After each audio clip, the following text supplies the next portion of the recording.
mundo. We thought that when we have a good job, we're doing good.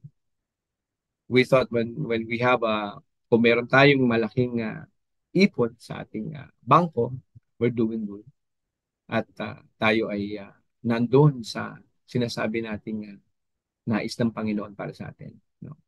Para dun sa mga kaabangers na bago lang, ano, at saka mga kaabangers na nagnanais lalo pang maunawaan ang salita ng Panginoon. Ano po. Mag-stay tuned lang po kayo araw-araw dito. Ano po. At kayo po'y makakabahagi ng mga salita. Ano po, makaka-receive kayo pala ng mga salita na unti-unti magpapakilala po sa inyo ang ating Panginoon. At mamaya magpe-pray po tayo. Hopefully, nandyan pa rin po kayo. Uh, Alam niyo po, sabi sa John 3:16, kung bakit po tayo nagtuturo dito. Ano po. Unang-una, kaya po may DLS. Una, para mapapurihan ng ating Panginoon kung paano niyang binabago ang mga tao, ano po, sa ating bansa. No? Actually, marami na tayong na-invite dito at na-interview na galing din sa ibang bansa. So, international po itong ating platform. At ang common po dito is that these people were transformed. These people were saved by the Lord, and these people binago ng Panginoon, no po, ang kanilang mga buhay, no? At sa ating panahon ngayon, yan po ang kailangan natin, makabalik tayo sa ating Panginoon, no? Kaya nga kanina binabanggit ko po, maaaring mataas ang pinag-aralan nyo, no po? Maaaring kayo ay may magandang karir, tama po ba? Amen? No po. At maaaring kayo ay satisfied na sa inyong mga buhay dahil kayo ay sabihin nating retirable na, ang mga anak nyo napatapos nyo na. Ano po? Ha? Kung minsan pagka matagal gumraduate, anong ginagawa ng magulang? Ha? Pinapatapos niya ng pumasok. Ha? Pag pumasok, hindi ka makakagraduate. Ha? Yan po yung kahalagahan ng word na realignment. Kasi kung minsan, ang ating mga anak ay ika nga nawawala doon sa dapat nilang patunguhan. Ganun din naman ang tao. Ano po? Kahit may asawa ka, wala kang asawa, nagtatrabaho, may negosyo. Alam natin, no, na pagka tayo wala sa Panginoon, tulad po ng isa ng inyong lingkod, no, po, naranasan ko po na ako'y kumikita ng malaki pero parang walang patutunguhan yung buhay ko. Walang, kikita ka.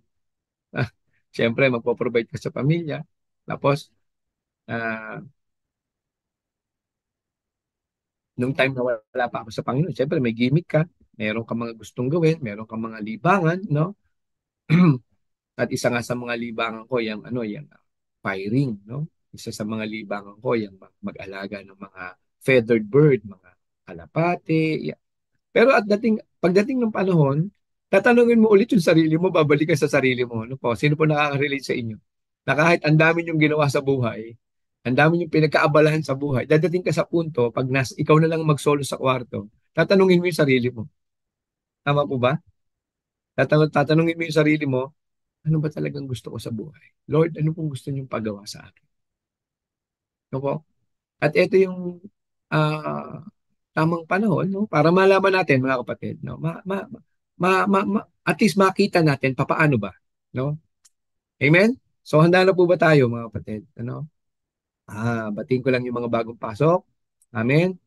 Lichi Bakiran, Lin Kabisada, yan. Okay. So, again, no?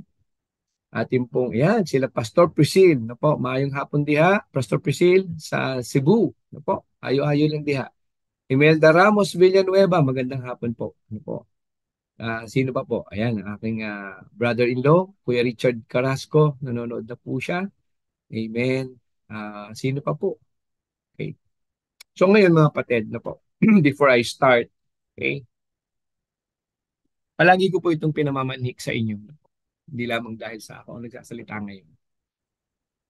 Ito pong ating programa o platform, ito pong DLS, ito po ay bunga no po ng na-receive na mensahe ng ating senior pastor, Pastor Dong, ng panahon ng pandemic. Para alam niyo background, bakit ba nagkaroon ng DLS? That it proves na hindi mo kayang i-contain. Hindi mo pwedeng i-contain ang Holy Spirit. Hindi mo kayang Sabi nga ni Job, ano po sabi ni Job sa Job 42 verse 2, Panginoon, alam ko na ang lahat ay kaya mong gawin at wala kang naisin o wala kang balakin na kayang pigilan ng kahit sino. Ulitin ko po. Panginoon, alam ko na ang lahat ay kaya mong gawin at wala kang balakin na kayang pigilan ni naman. Sabi po yan sa Job 42 verse 2. At ganun nga po ang nangyari, mga kapatid. Totoo ang salita ng Panginoon. Kahit may pandemic, kahit hindi nakakalabas ng tao, kahit, marami pong, maraming retractors, maraming disruptors, maraming panggulo ng time na yun, nung time na pandemic, bawal kang lumabas kahit may pera ka, hindi ka pwede makabili kasi hindi ka pwede lumabas. Apat ang sasakyan mo, kahit apat ang sasakyan mo, hindi mo mamaneho kasi hindi ka pwedeng lumabas. Ano yung paalala na yun ng ating Panginoon? Ang paalala na yun is that yung pag-aaralan natin ngayon, kayang baguhin ng Panginoon, kaya niyang pigilin ang mga balak ng tao, even ng mga hari. No? Sabi niya yan sa Psalms. Ngayon, ang pag-aaralan natin mga kapatid ay basic ito actually. Na po. Basihan, no? Na hindi mo kayang itatwa o isabihin nating pasubalian o i-neglect, no? Hindi mo pwedeng i-neglect kasi ikaw rin mismo ang mapapagod at mahihirapan dahil tatanda ka na ang iyong pinaghihirapan ay walang mapupuntahan. Hindi mo alam kung saan ka papunta. Praise God, amen? So, kaya po kami namamanhik, namamanhik kami sa inyo na as much as possible, no? Punta po kayo dyan sa ating link, meron po dyan nakalagay na share o kaya sa comment. Ilagay niyo po sa comment, maglagay po kayo ng @sign, Okay? Kasama po yan sa mga numbers, yung @sign, yung A na may ganon, yan. Pindutin niyo po yan. Tapos, halimbawa, may naalala kayo, kaibigan niyo, ang apelido ay Pajarillo, halimbawa, or Faustino, or halimbawa, Del Mundo. Lalabas doon lahat yung kaibigan niyo Del Mundo. Pwede niyo pong itag. Alam yung kilala niyo, mga tao na, alam niyo nangangailangan ng salita ng Panginoon. Ano po? Baka po kasi yung iba kaya lang hindi na makapag-tag, hindi nila alam kung paano mag-tag. No? Ganyan po. Po. O kaya, i-share niyo po yung ating pong, ating link. Ano po? Okay? Kasi itong pinag-uusapan natin araw-araw, mga kapatid. Honestly, hindi naman tinuturo sa school to. Yeah.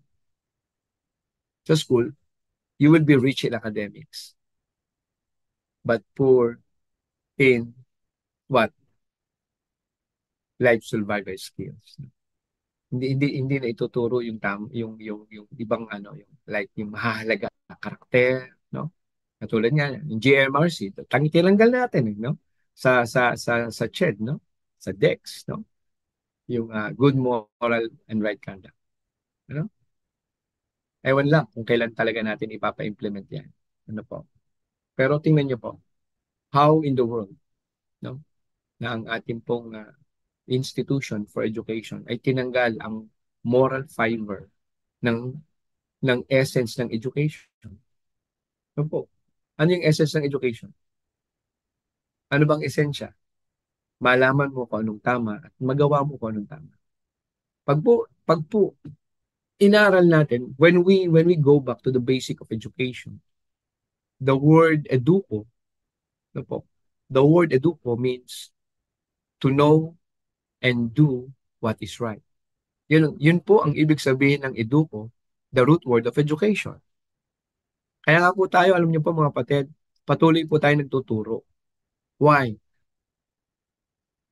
Kami pong mga pastors, kami pong mga nagtuturo mga kapatid, marami na po kaming nakikita na ang ating pong mga tinuturo ay hindi na po naaayon dito sa very basic standard of living. No po? Marami na. Okay? Kaya po tayo ay patuloy na nagtuturo. No? May segment tayo ng preaching, may segment po tayo ng interview na ang ating mga ini-interview ay mga tao na binago ng Panginoon. Ano po?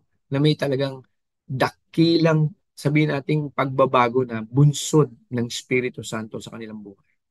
No? Hindi po natin kayang magbago mag-isa. Siguro po maraming nakakapakinig sa inyo. No? Marami kayong nakikilala, may mga nakakausap kayo na, hindi, ang pagbabago, nasa tao yan.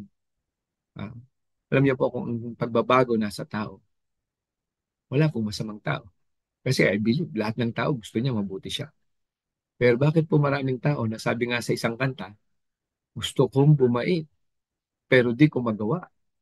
Kasi nga po, we are weak in our own spirit and soul. Ah, which is true. No, totoo po yan na ang tao hindi niya kayang baguhin ang kanyang sarili unless matuto siyang maghayag, maunawaan niya na siya hindi niya kayang baguhin ang kanyang sarili. Kailangan niya ng Diyos. No? Kailangan niya bumalik sa kanyang creator. Tayong mga tao ay creation na po. Tayo ay nilalang.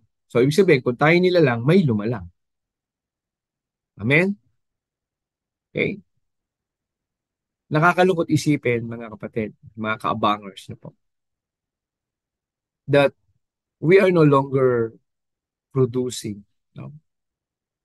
Napakababa na po ng percentage na kung saan ang tahanan ngayon. No? Kaya po mga kapatid, I'm encouraging you, share. If you believe this program, if you believe daily life sharing, share. Huwag po tayong matakot. Huwag po tayong magdalawang isip na ang salita ng Panginoon ay tulungan natin, tayo po ay matulungan nating makarating sa mga kakilala, kaibigan natin, ang salita ng Diyos. Sa pamamagitan niyan, nakatulong po kayo sa evangelism na kung saan ang mga tao ay nakabalik, nakarinig.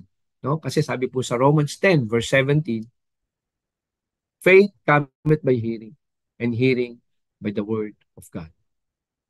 So, kung meron tayong mga kaibigan, kakilala, kamag-anak, mahal sa buhay na nais magbago, i-forward po natin ang link na to. I-forward po natin ang segment na to. No po? Every day may matututunan po kayong bago. Every day may mga nare-reveal na bagong buhay na kung saan akala nyo po wala ng pag-asa. Pero hindi. Ang Panginoon ay Panginoon ng pag-asa. Ang Panginoon ay Panginoon ng pangalawang pagkakataon. Ang Panginoon, Jesus Christ is the greatest problem solver. No? For where the Spirit is, tandaan niyo po, marami sa atin gustong lumaya sa kahirapan, sa kasalanan, no po, sa mga lumang buhay natin, pero hindi natin kayang takasan. Kaya pong gawin yan ng banal na Espiritu sa atin. No po, sabi sa Biblia, for where the Spirit is, there is liberty.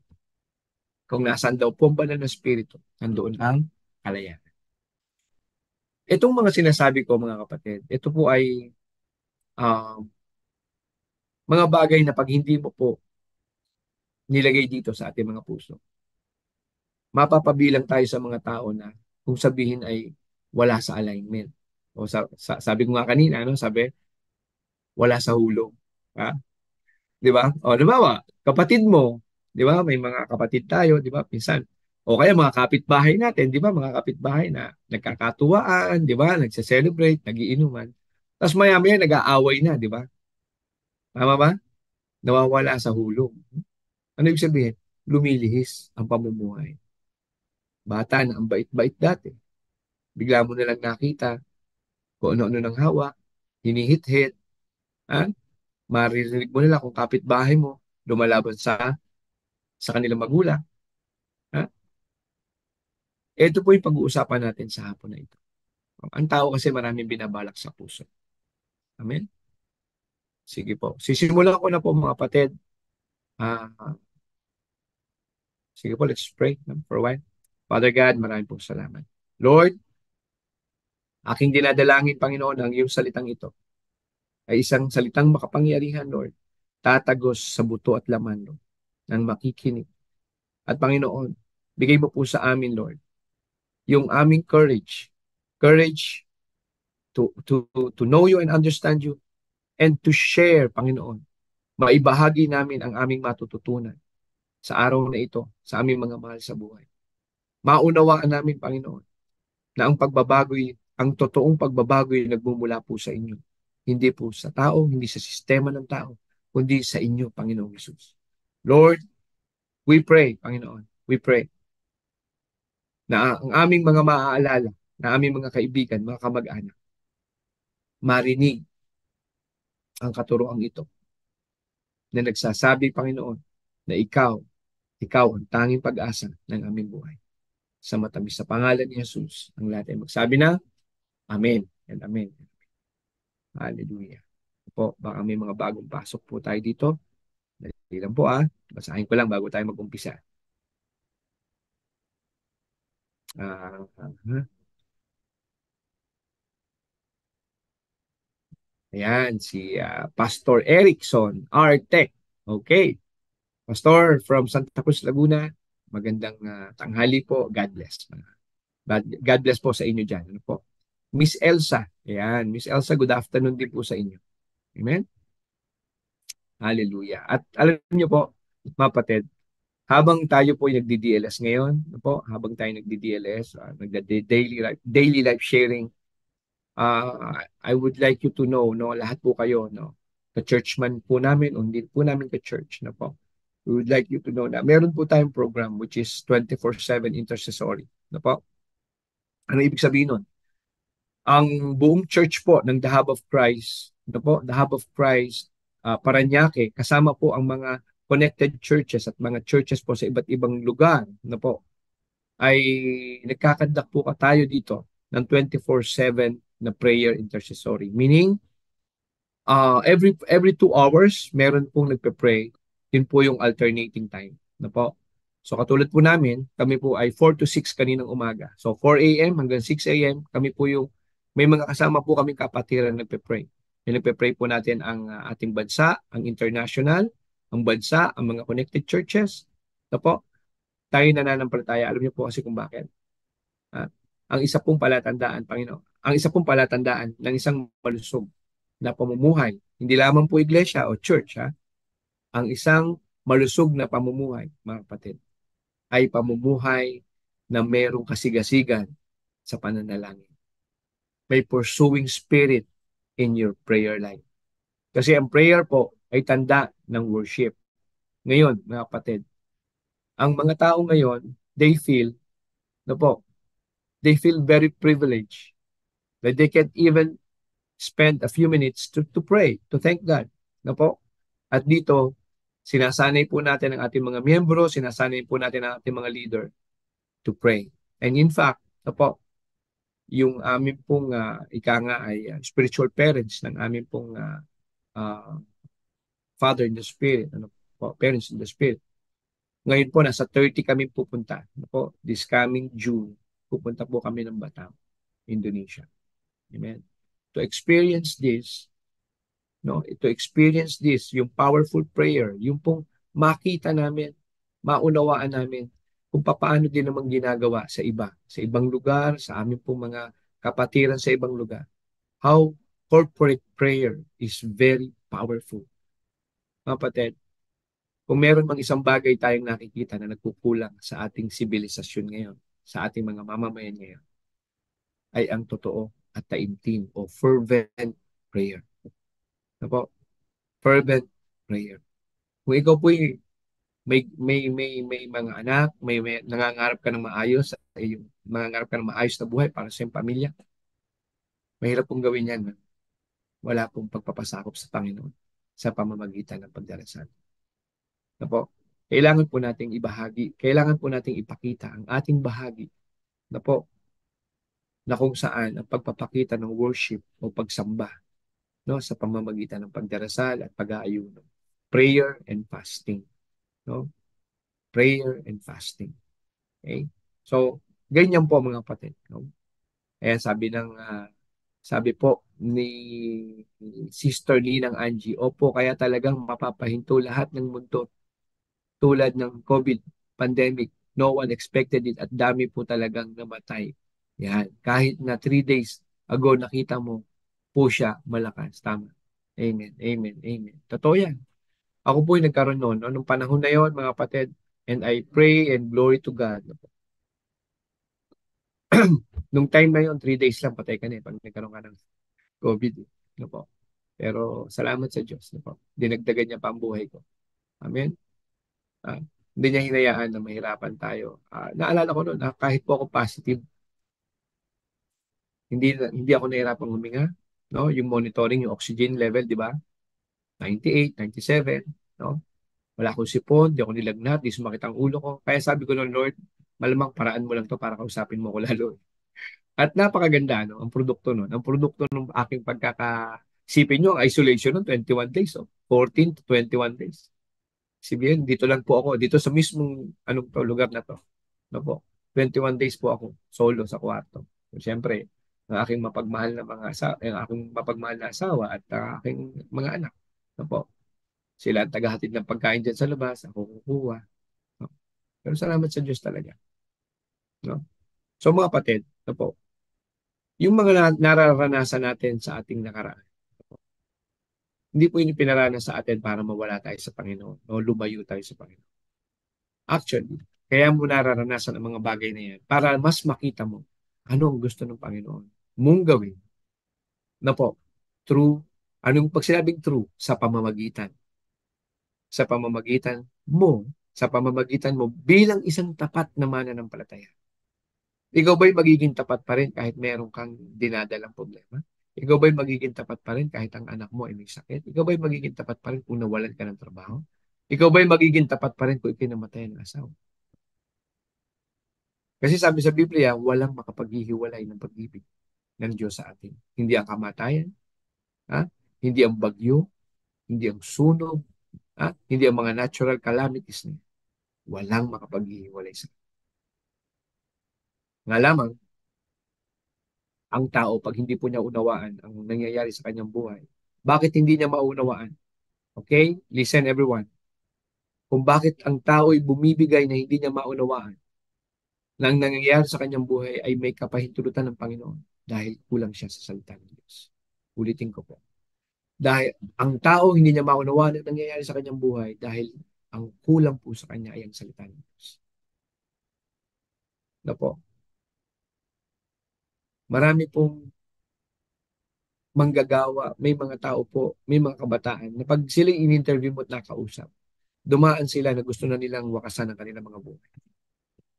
Pero nung naunawaan nila at sila'y nasumpungan ng salita ng Panginoon, nagkaroon sila ng panunumbalik sa pananampalataya. Na-realign sila. At yan po ang ating topic sa hapong to. Ano po? Yan. Okay. Realign to God's purpose. Amen? Bilang pauna na pong information. Ang Matthew 28, verses 19 to 20, yan po ay pangkalahatang purpose ng Diyos sa lahat ng tao. Pag binasa po natin yan, sinasabi po dyan, no? Teach all nations, baptize them in the name of the Father and of the Son and of the Holy Spirit. Amen. Tama po ba? So, tayo po ay binigyan ng command ng Panginoon na maghayag ng salita niya. Lahat po. So, kung meron pong isang dahilan na ang Panginoon, kung bakit tayo nilalang, first, to worship Him, to glorify Him, through what? Sa ating mga pagsunod, sa ating mga pagiging faithful sa Kanya. Sa anong paraan? Kanina na mabanggit ko, prayer. Ano pa? Pagsunod sa Kanyang mga salita. Ano pa? Paglilingkod sa Kanyang iglesia. Alam niyo po mga kapatid, it's about time. It's about time to really go back to your Creator. Worship Him in spirit and in truth. Gusto po natin magkaroon ng kaayusan ng ating buhay, balik tayo sa Panginoon. Hindi po kayang ayusin ng psychiatrist ng buhay mo or psychologist. I'm a psychologist. Buhay ko hindi ko naayos. Even your teachers, they can teach you academically and maybe somehow they can give you advice. Pero ang tanging makapagbibigay sa iyo ng solid as a rock, solid, accurate teaching about life is the Bible. Walang iba. Sinasabi ko po sa inyo ng tahasan sa oras na ito dahil ako'y binago ng salita ng Panginoon. At habang tumatagal po ako, habang tumatagal ako'y nagtuturo, nag-aaral, nais ko pong maunawaan niyo mga kapatid. Na po, na yung mga naunang mga kaalaman about social sciences, about philosophy, about even laws, social justices, about family, about businesses, Kung hahayaan nyo lang po at bibigyan nyo lang ng pagkakataon ng inyong sarili na mabasa ang Biblia, malalaman nyo by your own verification, na ang lahat ng ating pong mga tinatamasang kaalaman ngayon ay galing sa Biblia. Oh yes, give yourself time. Give yourself time, quality time to read the Bible. Kung di nyo kayang maintindihan, maghanap po kayo ng church na kung saan mayroong mga pastor doon na pwede pong kayong turuan. Umattend po kayo ng mga katulad dito, daily life sharing. Ano po? Or gusto nyo pong matutong pastor, matagal na po akong pero hindi po ako sanay mag-pray. Which is true. Ano po? Marami tayong kakilala, marami tayong kaibigan. Ang galing kumanta sa videoke. Pagdasalin mo, hindi marunong. Mga kapatid, di ba tayo nahiya sa ating Panginoon? Mga kabangers, mga DLS. Ano po? Halos mapatid ang litid mo sa pagganda. Okay? Pero yung manatili ka, manahimik ka, taimtim ka magdasal, magpasalamat ka sa Diyos, hindi mo magawa. Pero, pag ang anak natin may sakit, di ba? Ang tingin natin kasi sa Diyos natin, ambulansya o 911. No po? Maaaring tinanggap mo na nga si Jesus bilang tagapagligtas. Pero after nun, hindi na lumago yung iyong relationship sa Kanya.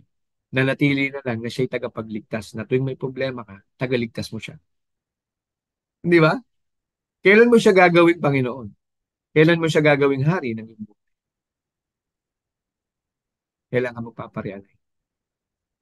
Kailan mo papamuhayin ang buhay na nais ng Panginoon para sa iyo? Kailan mo papangarapin ang buhay, ang pangarap ng Diyos para sa iyo? No? Sige, let's move on. No po? Dali lang ha. Yan. Let's move on. Okay? Ang ating pong text ay Proverbs 19 verse 21. Po. Okay? Bago ko po basahin yung text, magdi-define lang po ako sa inyo ng mga ilang words, ano po, para alam niyo po yung ating context ng ating pinag-uusapan. Number one, mga kapatid, alignment. No? Nais ko pong maunawaan nyo, ano ba yung uh, alignment is ay sa Tagalog ay maayos na pagkakasalansan.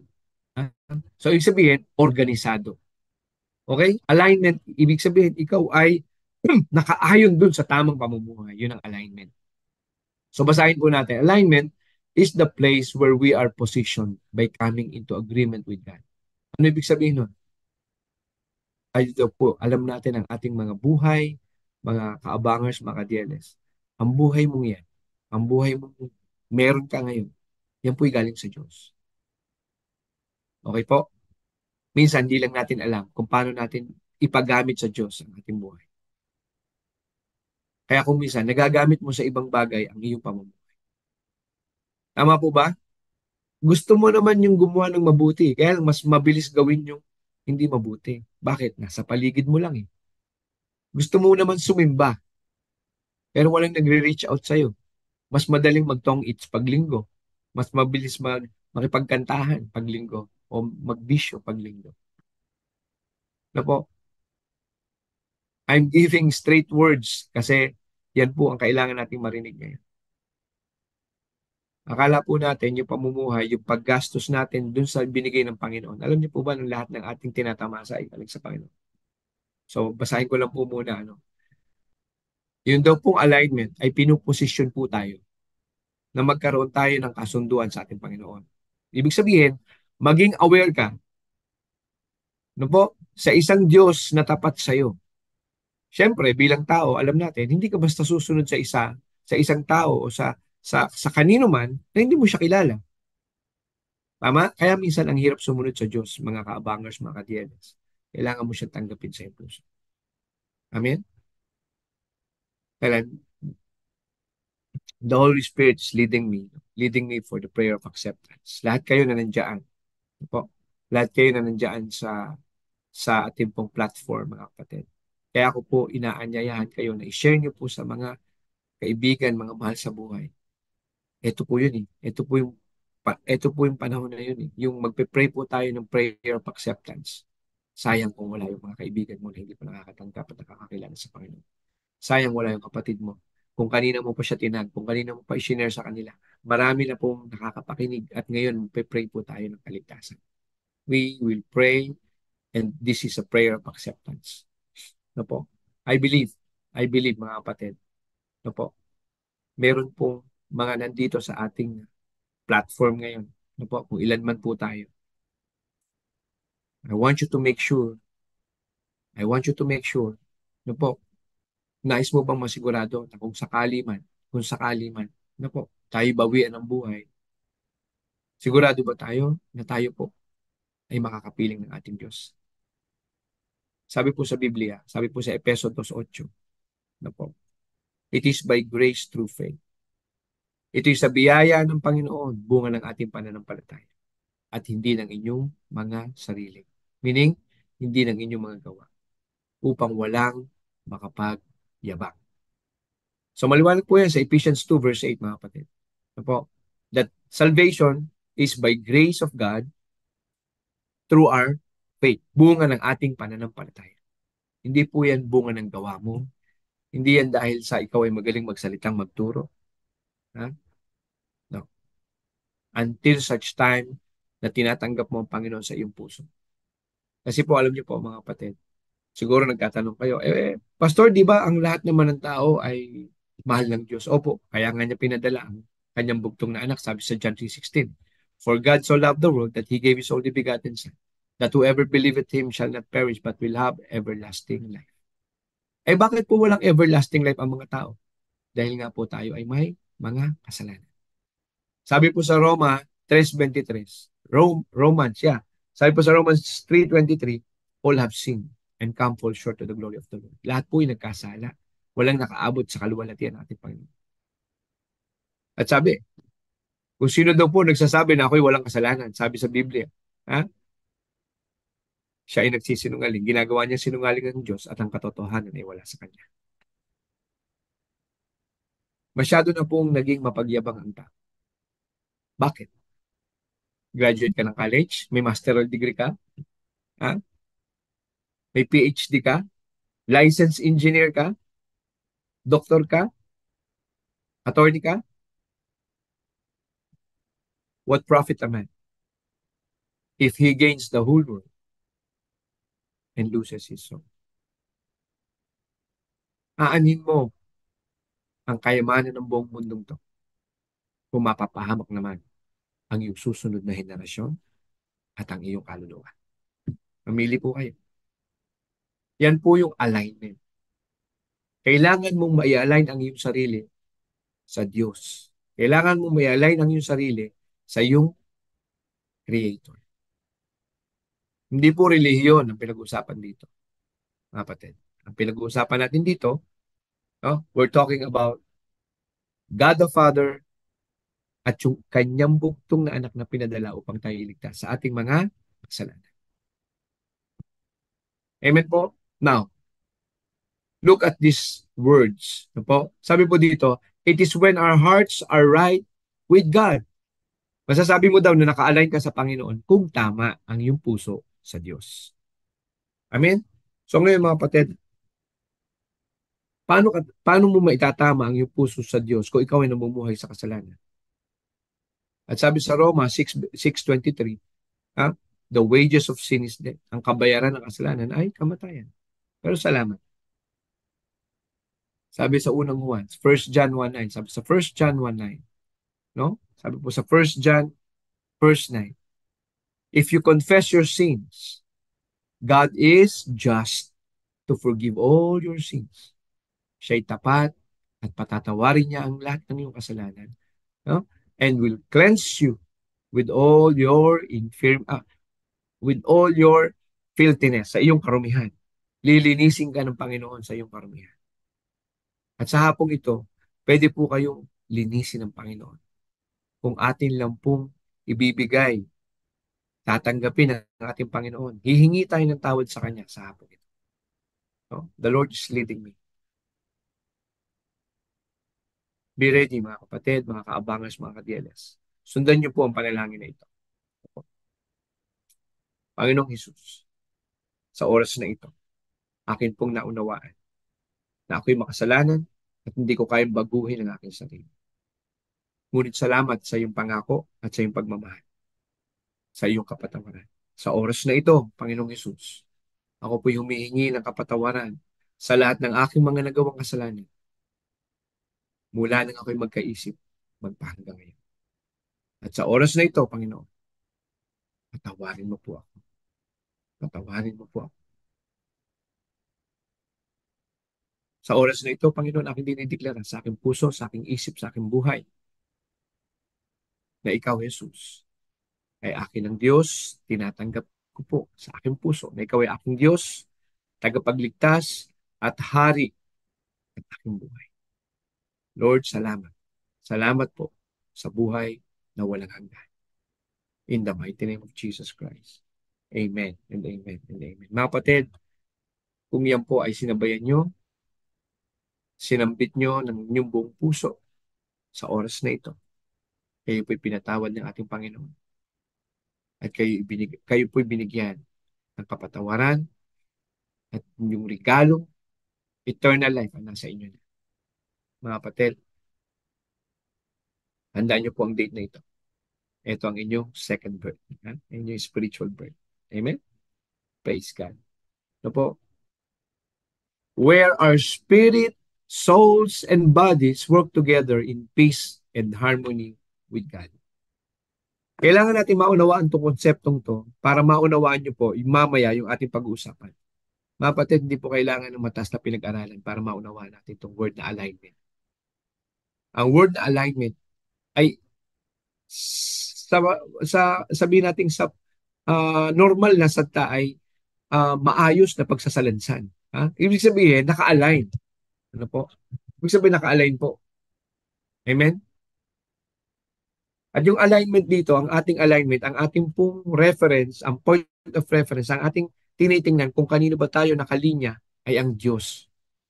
Kung anong sinasabi ng Diyos, yun ang ating pamuhayan, yun ang ating linyahan. Doon tayo lumakad sa sinasabi ng Diyos. Yun po yung alignment natin sa atin. At yan po ay may pagpihit ng puso. Heart tuning. Ano po? Amen? So mga kapatid, yan po ang ibig sabihin ng alignment, no? Another one, alignment. We are three parts being, sabi. Ano yun? Spirit, soul, and body. When we are aligned, kung tayo daw po ay nakaayon sa Diyos, the Spirit, ang ating daw pong Espiritu, siya daw po ang namamayani, siya daw po ang nag-uutos, siya daw po ang nangunguna. The Spirit rules the soul and body. Hindi po baliktad. Hindi po ang katawan ang nagdidikta sa Espiritu, sa kaluluwa. Saan? Sa kagustuhan ng laman. Kung tayo daw po totoong naka-align sa ating Diyos, makikita mo sa pamumuhay mo. Makikita mo sa buhay mo. Na ang sinusunod mo ay ang espiritu mo, hindi ang laman mo, hindi ang kaluluwa. Ang kaluluwa po, ano po ba ang nakabilang sa kaluluwa? Ang pag-iisip, ang emosyon, ang mga pagdidesisyon mo. So, ibig sabihin, intellect, human intellect is part of the soul. Hallelujah. Ulitin ko ha. Ang emotion, ang soul, ang nasasakupan ng soul ay ang human intellect, human emotion, human decision making. So, ibig sabihin pala, yung soul part natin, yan ang palagi nating ginagamit. Pero, kapag ang soul natin ay nakabase dahil mas malakas ang ating spirito, okay po? Sabi, spirit rules. No? Pwede po ba natin pakita yung ating yung alignment, second na alignment. No? Spirit para makita lang po. Yan, salamat po. Spirit rules. Yan, salamat po. Spirit rules. When the spirit rules the soul and body, there is order in our life with our God. May kaayusan daw po ang ating pamumuhay kasama ang ating Panginoon. Yun po yung ibig sabihin ng alignment. Ngayon, anong ibig sabihin ng realignment? Ha? Ang ibig sabihin ng realignment, para lang din gulong yan, mga kapatid. Pag ang gulong, nabingkong, o yung gulong di ba, yung mga gulong ng ating mga bisikleta, di ba? Pag nabunggo siya, o nadali siya, o sobrang mabigat ang sakay, di ba? o napadaan sa malubak na daan, ano nangyayari? What happened to the wheel na disalign? So kailangan mo siyang i-realign. Ibalik sa original niyang design. Yun ang realignment. So sabi dito, ang realignment is a transformation, no? Ibig sabihin ng transformation, merong pagbabago na nangyari. Dahil dun sa luma mong buhay, na bingkong-bingkong, ha? Liku-liko ang iyong pamumuhay, ha? Na-transform siya into a straight path. Nire-align ng Panginoon dahil lumapit ka sa Kanya. Tandaan niyo mga kapatid, ang Panginoon po nakaabang lang sa atin palagi. He is always there. He just want you to realize na kailangan ko ng Diyos, kailangan ko humingi ng tawad, kailangan ko bumalik sa aking Diyos. And that's where the transformation comes in. It's the death of many values. Mamamatay daw po sa inyo yung mga values na pinapahalaga niyo dati. Values, mga pag-uugali nyo, no? Na hindi naaayon, ano? Sa God's will. Hindi naaayon, no? Sa layon ng ating Panginoon. Contradictory daw po yung dati mong mga ugali, pamumuhay, no? Pag daw po ikaw ay na-realign, unang-una, magkakaroon ka ng hunger sa pagdarasal at pagbabasa ng Biblia. Yan ang unang-unang palatandaan kung talagang tayo po ay na-realign, meaning nakabalik tayo, no? Sa biyaya ng ating Panginoon. Nakabalik tayo sa ating Diyos. Tinanggap natin na tayo mahina. Tinanggap natin na tayo ay hindi natin kayang baguhin natin sarili. Yan po yung, sa local term, yan po yung realignment. No? Sa biblical term, yan po yung repentance. No po? Yung repentance, hindi lang nagsisi ka sa isip. Ang repentance ay talagang tinanggap mong ikay nagkamali at tinalikuran mo na ang kasalanan. But repentance don't just come easily. Ulitin ko po. Repentance don't just come easily. Hindi po kagad dumadating yun unless there's a renewing of the mind. Okay po? Okay? Renewing of the mind, sabi po sa Romans 12 verse 2, no po? Do not conform to this world by the renewing of your mind. Do not conform to this world. Huwag daw po tayong makiayon sa lakad ng mundong ito. At kayo mismo, mga magulang, mga kabataan, mga empleyado, mga negosyante, katrabaho ka man sa public o sa private, kayo ang makakapagsabi. Sobra na po ang pagwawalang bahala ng mga tao ngayon sa salita ng Diyos. Akala natin, yung kinikita natin 15:30, kaya niyang ayusin ang inyong kinabukasan. Nagkakamali po kayo. Tinutugunan lang niya ng inyong pang-araw-araw na kailangan. Pang-araw-araw na kailangan. Minsan kapos pa. Pero kung tayo ay matututong bumalik, ano po? Sa totoong may hawak ng buhay, sa totoong source ng life, ng katotohanan. Sabi niya, kaya niya tayong baguhin. Kaya niya tayong linisin. Sabi sa 1 John 1:9, sabi kanina. Patatawarin tayo sa lahat ng ating kasalanan. Realignment is a transformation. It's the death of many values. Mamamatay daw po pag kayo po ay nagkaroon ng realignment. Meaning, yung buhay niyong bingkong-bingkong, hinayaan niyo pong iayos ng ating Panginoon. By what? By hearing His word. Sabi po yan sa John 10:17. Faith cometh by hearing, and hearing by the word of God. Kailangan marinig ng tao ang salita ng Diyos. Mga kapatid, mga minamahal, mga magulang, ang mga clinic, ang mga consultation, ang mga therapy, they can modify the behavior of your children, but they cannot change your children. Even the schools. Hindi nila kayang itama, ibalik sa Diyos ang inyong mga anak. Ang nakakalungkot nga, inilalayo pa nila ang ating mga anak sa Diyos. Eh pag binalikan niyo po ang salita, no, pag binalikan niyo po ang salita, ang sabi po sa Malakay 2:15, no po. Tama po ba 'yun? Dali lang po.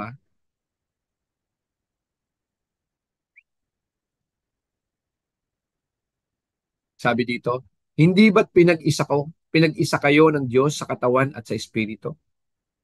Ang layunin niya ay upang maging tunay na mga anak ng Diyos. Ito yung tinatawag na godly offspring.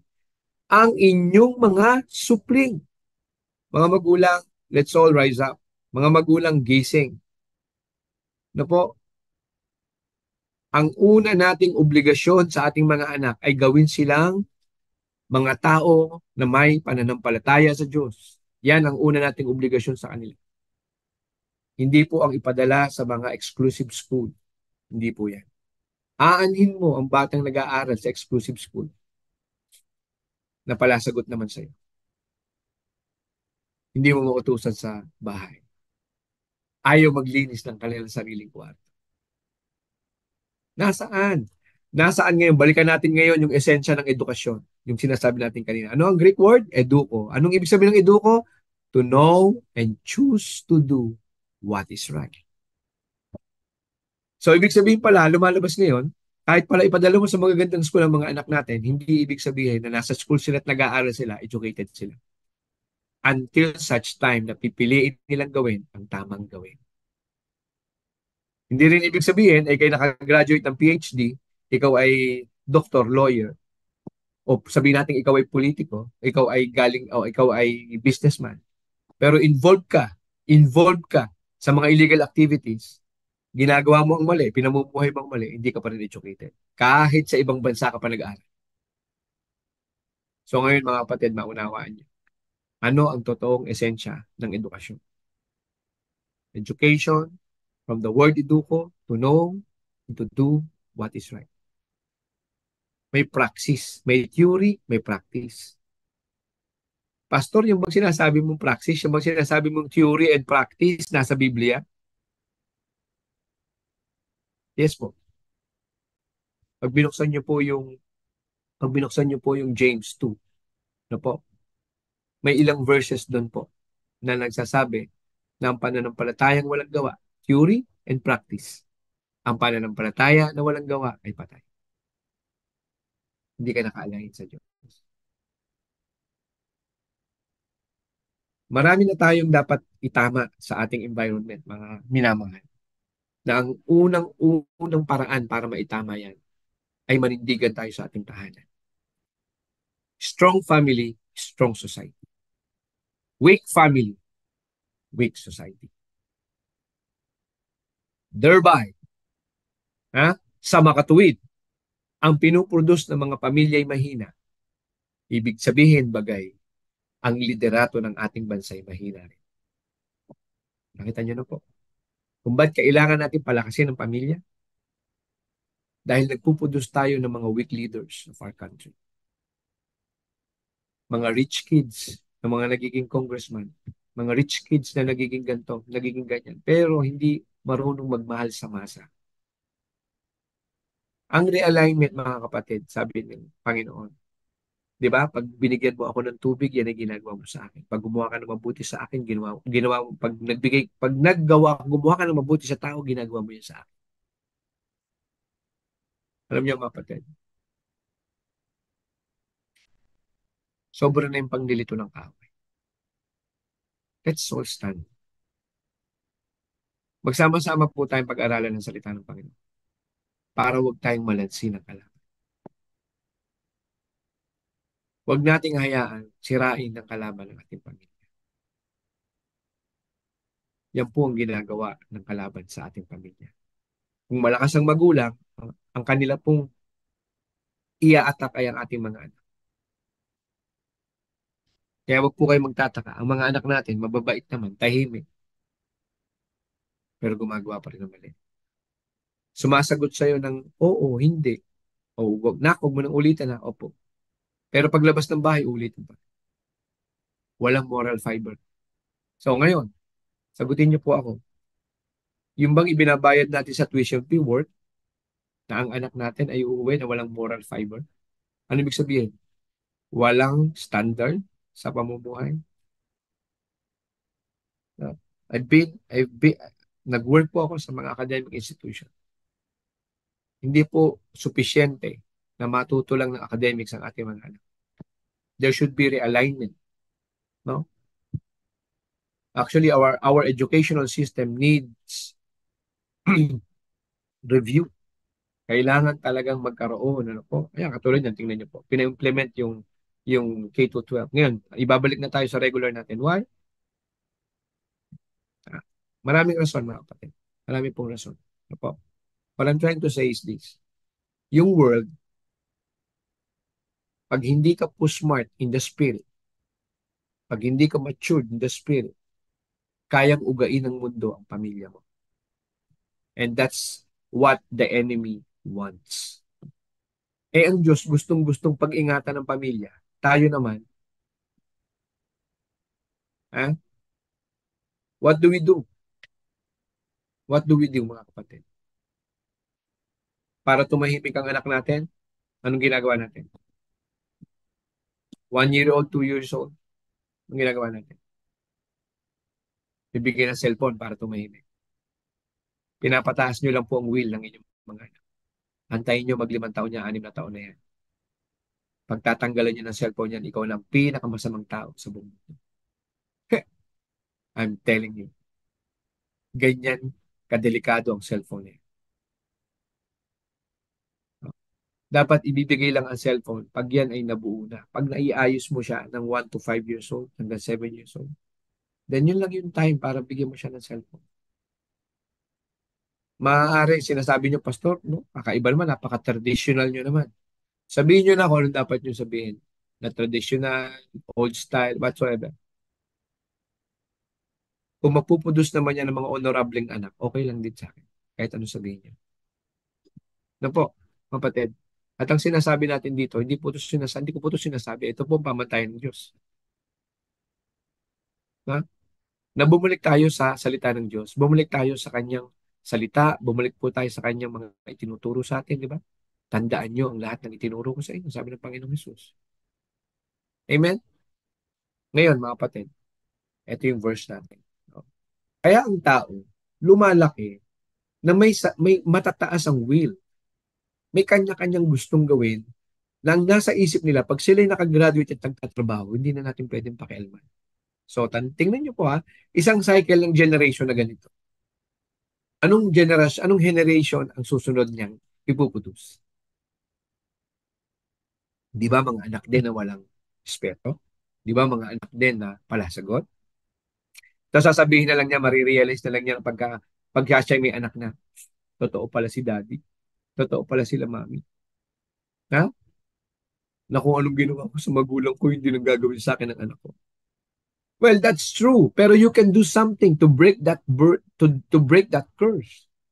May pwede po tayong gawin para ang generational na sumpa ay mawala sa ating ang general term, bumalik ka sa iyong creator, bumalik ka sa Diyos. At doon mo na maunawaan unti-unti na pag ikay bumalik sa Diyos, unti-unti niyang babaguhin ang iyong buhay. Yung pag-uugali ng mga anak natin na walang galang sa iyo, igagalang ka na ng mga anak natin kasi makikita nila ang pagbabago mo bilang ama, bilang ina. It takes time, mga kapatid. Pero I tell you, it is worth doing. Not just for ourselves bilang parents, kundi para sa mga susunod na henerasyon. Hindi ang anak mo lang ang pine-preserve mo when you go back to the Lord. Pine-preserve mo, ano po, ang mga susunod na henerasyon na ipinangako ng Diyos sa atin. Alam niyo, mga kapatid, mga kaabangers, very seldom, no, ikwento ang mga ganitong bagay. Okay? Pero sabi dito sa verse na to, there are many plans in a man's. Marami daw po pinaplano sa puso ang mga tao. Sa kanyang puso ay maraming plano ang tao. Nevertheless, the Lord's counsel that will stand. Sa ibang version, the Lord's purpose shall prevail. Ano po? Yung counsel, yan po, pag sabi natin counsel kasi, yan yung mga advices, yan yung mga turo, ano? Yan ang mga gusto ng ating ng Diyos na gawin natin sa ating buhay para wag tayo mapahamak. Sinasabi dyan, marami kang pinaplano, pero ang plano ng Panginoon pa rin ang tatayo. Ang plano ng Panginoon ang magtatagumpay. And I believe sa mga maraming mananampalataya, sa mga maraming believer, you can testify that this word is true. Dahil ito yung salita ng Panginoon. Kung meron man pong hindi kayang gawin ng ating Diyos, hindi na kaya magsinungaling sa atin. When He said so, He said so. Amen? Praise God. So ngayon mga kapatid, no? Hindi ko po alam kung kaya ko siyang tapusin, pero sa biyaya ng Panginoon. Gusto ko makita niyo po na ang nagsabi dito that there are many plans in a man's heart. Nevertheless, the Lord's counsel that will stand. Tingnan natin ngayon yung characteristic ng Panginoon, yung deity ng Panginoon, yung pagka-Diyos ng Diyos. Paano niya ba sinasabi ito at pinapakilala ang kanyang sarili? Ano po? Sabi po sa Psalms 33 verse 10, the Lord brings the counsel of the nation to nothing. Yun daw po sinasabi ng mga bansa-bansa, ng mga nations. No? Ano ba ang may mga nations ngayon? Ha? Alam niyo na kung ano yung mga nations ngayon. Di ba? Kaya daw po yung pangyarihin ng Panginoon na babaliwala. He makes the plans of the people of no effect. No? Yan po daw yung Diyos, no? Na nagsasabi na marami mang plano ang tao sa kanyang puso. Ang aking pamantayan at ang aking layon, ang aking plano ang matutupad. Sabi dito sa Proverbs 16:9, a man's heart plans his way, but the Lord directs his path or direct his steps. Ano yung steps? Instruction. Anak, kahit kumikita ka na, kahit sumasahod ka na, huwag mong kakalimutang magbigay sa Panginoon, magbalik, no? Magbalik ng pasasalamat, okay? Ibalik mo yung dapat ibigay sa Panginoon. Alam niyo po, okay? For the simple, for the topic of tithes o pag-iikapo. Pag ikaw nagbigay ng ikapo, hindi ka pa naman nagbibigay sa Panginoon. Dapat niyo pong maunawaan yan. Kasi yung ating tinanggap ay Kanya yan. Ang sabi ng Panginoon, yung tenth ng tinatanggap natin, ibigay natin sa Kanya, ibalik natin sa Kanya. Ibalik kasi po yun ay Kanya. Saka nakakita, partner mo in business, di ba? Out of 100%, 10% lang hinihingi niya, 90% sa'yo. Nahihirapan ka pa magbigay. Amen? Ha? Nahihirapan pa tayong magbigay. Tandaan niyo po mga kapatid. Ha? Pag nawala sa buhay mo ang equation, pag nawala sa buhay mo, pag nawala ang Diyos sa equation ng buhay mo, pag nawala si Jesus Christ sa equation ng buhay mo, tandaan mo ito, prepare to go back to zero. Yeah, prepare to go back to zero. Unless you reach such time na matututo ka sa iyong buhay. No? Sa Isaiah 46 verse 10, sabi, declaring the end from the beginning. Alam na po ng Diyos ang mangyayari sa atin. Declaring the end from the beginning. Paano mangyayari yung pastor? Dinideklara yung katapusan sa simula pa lang? Hindi mo ba alam na ang ating mga buhay ay ganyan? Ayan na. Ha? Na ang ating buhay, dineklara ng Panginoon ang pagtatagumpay natin sa umpisa pa lang. Diba? Sinabi na sa atin ang plano. Sa Jeremiah 29:11. Tama po ba? I know my thoughts for you, not to harm you, but to give you a future. Gusto kang bigyan ng napakagandang future ng Panginoon. Ang problema, ang pinipili mo, yung labag sa salita niya. Dineclare na ng Panginoon ano magiging buhay mo. Dineclare na ng Panginoon magiging successful ka. Dineclare na ng Panginoon from the beginning, sinasabi niya magiging mananagumpay ka. Kaya lang, ang sinusunod mo yung talunan. Magiging ganun ka. Kaya wala po tayong karapatan na sisihin ng Diyos kung ano man ang nangyayari sa buhay natin. Dahil meron tayong pamimili, meron tayong will, meron tayong freedom to choose. Bakit nung nag-enjoy ka sa buhay, walang Diyos? Bakit nung nasa kahirapan ka na ng buhay, meron ka ng tinatawag na Diyos? Bakit nung pinagaling ka sa sakit mo, sabi mo magsisilbi ka pagkagaling mo sa sakit mo?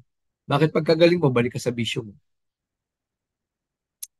Ever learning, but has not come to the knowledge of truth. Natututo lang tayo. At yan ang ingatan natin mga kapatid. Huwag po nating hayaan na natututo lang tayo, napupuno lang ang ating isipan ng mundong ito. Tumatalino ka lang pagdating sa pag-aaral. Panalo sa pangangatwiran, sabi nga ni Pastor Dong. Panalo sa pangangatwiran, talo sa buhay. Tama ba? Naranasan ba natin yan? Mga dating matitigas ang ulo dito. Ha? Panalo ka lang mga katwiran sa magulang mo, pero talo ka sa buhay. Babalik ka pa rin sa magulang mo, Nay, sorry. Mami, sorry. Daddy, sorry. Why? Na-realize ko po mali ako. Oh, gusto mo pa rin mag-aral? Ganyan ang magulang eh. Kahit anong gawin mo, magulang, magulang yan. Pero tandaan mo, kada ikaw ay gagawa ng kamali ang sinasadya mo, number one, pinahihirapan mo at pinapasama mo ang loob ng magulang. Pangalawa, hinahayaan mong nakawin ng kalaban ang iyong kinabukasan. Don't allow the devil to steal your future. Huwag mo talagang payagan. Hindi ka kasi kayang bantayan eh. 24 hours.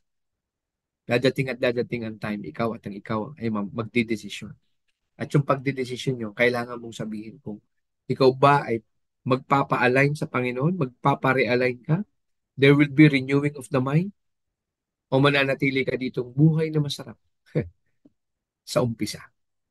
Diba? Sabi, malawak ang daan patungo sa kapahamakan. Makipot ang daan patungo sa buhay at katotohanan. Hindi kayo pinanganak para gawin ang maraming bagay. Hindi ka nilikha ng Panginoon para magpakabisi sa maraming bagay. God wants you to be an excellent worker kung saan ka man niya ilagay. No? Praise God. Amen? Alam niyo mga kapatid, no? Sangbit lang po ah. Mukhang marami ng comment, hindi ko nababasa. Yan. Dali lang po ah. Sorry po. At yan. Ayan. Sabi po dito, ni Ate Esmeralda, ano po? Kaya ang mga bata naka-align sa salita ng Diyos. Nagkaroon ng wisdom, knowledge, and understanding. Kaya mga honors student sila. Shout out mga youth, the hub of Christ Iligan, halos lahat achievers. O, yan, no? Diba? So, yan. Okay? O, ngayon, balanse. Bibigyan natin ng balanse, ha? Amen? Hindi lang sa Iligan, ha? Sa lahat. Sa lahat ng nakakapakinig, ha? Hindi, hindi lahat ng achievers ay honorable child. Okay po? Masarap pakinggan, ano po, na achievers. Pero we have to deal the reality of it. Na hindi lahat ng achiever, hindi lahat nag-uuwi ng medal at ng mga certificate ay honorableng anak sa bahay. Ito ang mas kailangan nating pagtuunan ng pansin, mga kapatid, hanggat bata pa ang ating mga anak. Congratulations! Kung meron po tayong honors, meron tayong certificates. Pero bilang magulang na nakakaunawa na po ng salita ng Panginoon, mga kapatid, masasaya po kami. Mas maligaya po kami. Masaya na kami na ikaw may achievement bilang anak namin. Pero mapapanatag po ang aming kalooban kung alam namin na ikaw ay sumusunod sa Panginoon. Amen? Hallelujah. Sabi po ni, ayan, ano po, yung iba, hindi ko na nabasa. Pagpasensyaan nyo na po, ha? Hindi ko po nababasa yung iba. Okay? Ngayon, mga kapatid, sabi po dito, mas gagawin ng Panginoon ang gusto niya. At mag-stand daw ay yung gusto niya. Ganyan ang Panginoon natin, mga kapatid. Yan ang Panginoon natin. Ang tanong ko, kahit ganyan ang salita ng Panginoon, ang tanong ko po, meron bang napahamak sa pagsunod sa kanyang salita? Wala. Lahat tayong mga magulang na dating nalihis ng daan. Na po, we can attest to that. Kaya natin niyang ipagpatotoo sa kanila. Na tayo'y nalihis ng daan, bumalik tayo sa Diyos, inayos ng Panginoon ang ating buhay. Tama po ba? No? Amen? Okay? Hebrews 6:17, sabi, Thus God Alalaong baga. Ang lalim no? Ang Diyos, determining to show more abundantly to the heirs of promise. Gusto niya tayo eh. Gusto niyang ipakita sa atin, anak, ito yung gusto ko sa inyo. Abundantly. Ito yung buhay na gusto ko sa inyo. Di ba? Tagapagmana kayo? Heirs, oh. Heirs of promise. The immutability of His counsel. No? Hindi mo kayang pasubalian. Confirm it by an oath. Hallelujah, mga kapatid. Ano nyo mga kapatid, ang salita ng Panginoon, lalo sa Tagalog, pag binasa niyo yan, hallelujah. Pakalalim ng salita ng Panginoon. Kayaman ang salita ng Panginoon. Kaya nga mga kapatid, sa mga uncertain, no po? Sa mga uncertain times, no po? Rest in the truth that God has ordered your steps and put strategic people. Matuto po tayong mamili na ating sasamahan. No po? Mga tao rin na kung ang pamumuhay ay may pagsunod sa Diyos. Amen? In strategic places. So the strategic plan for your life will come to pass. So ibig sabihin, mga kapatid, kung mapapansin niyo dyan, may sinabi, strategic people, strategic places, strategic plan. Hindi po pwedeng maglabo-labo ang idea niyan at ang prinsipyo niyan. Kailangan po align. Kailangan po may isang vision, may isang puso ang sinasabi. No po? Parang ganito, sinasabi mo ikay Kristiyano. Katulad ng sinasabi sa James 2 verse 14, James 17, and James 2 verse 20. Sinasabi mo na ikay Kristiyano. Pero nakikita ko sa pamumuhay mo, hindi ka Kristiyano. Faith without work is dead. Sinasabi mo, no, sa verse 18, di ba?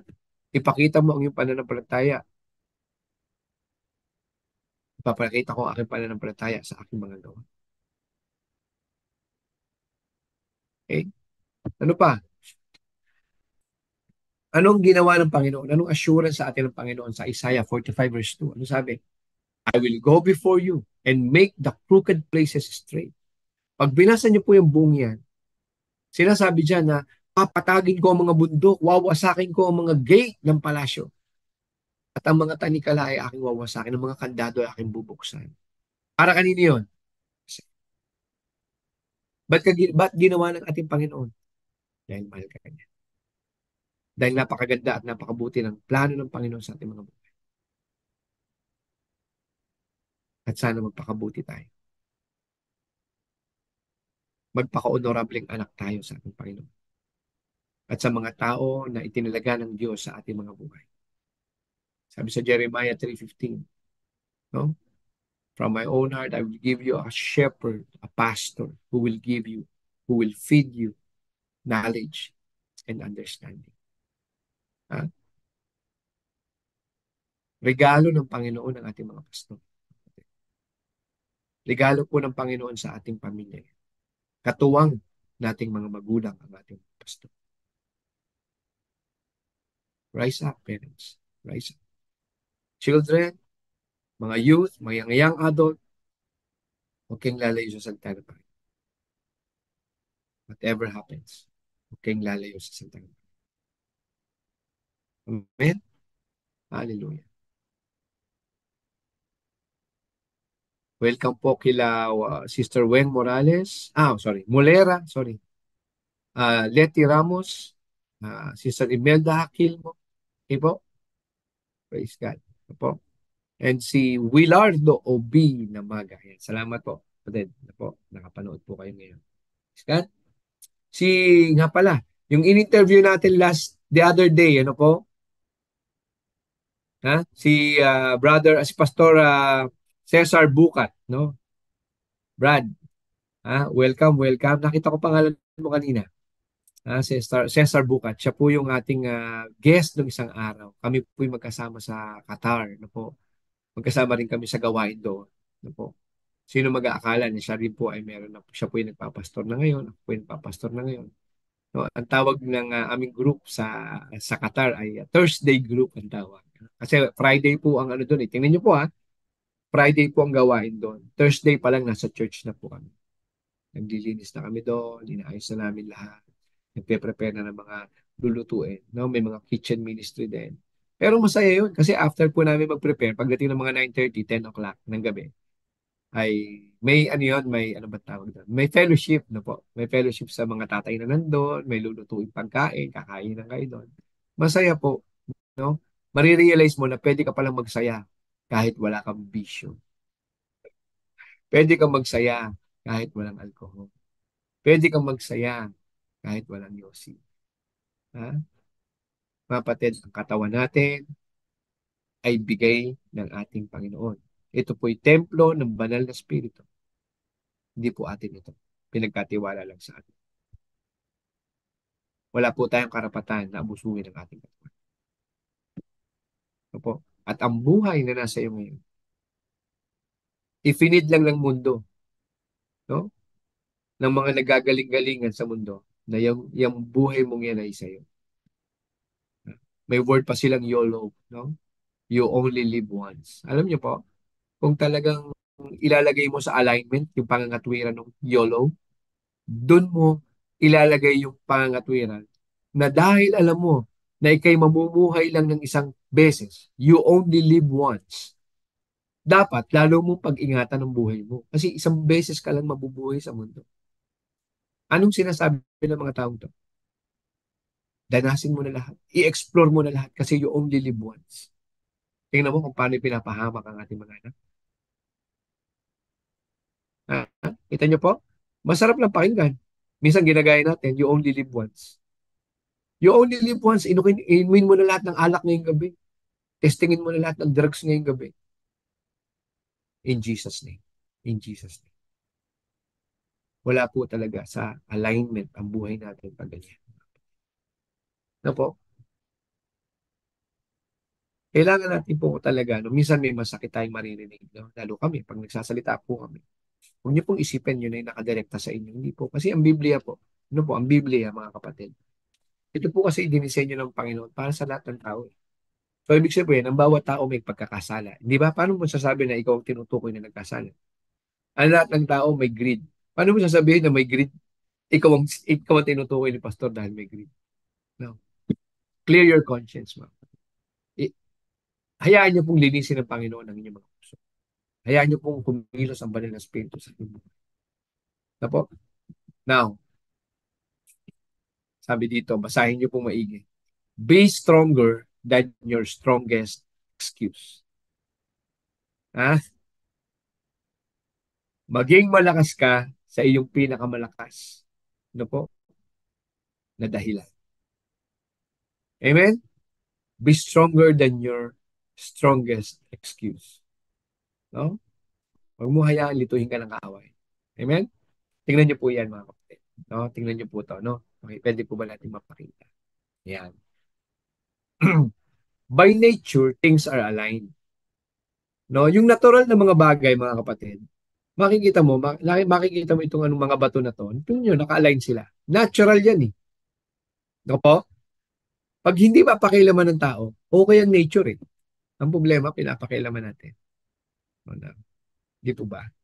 So, what I'm trying to say is this.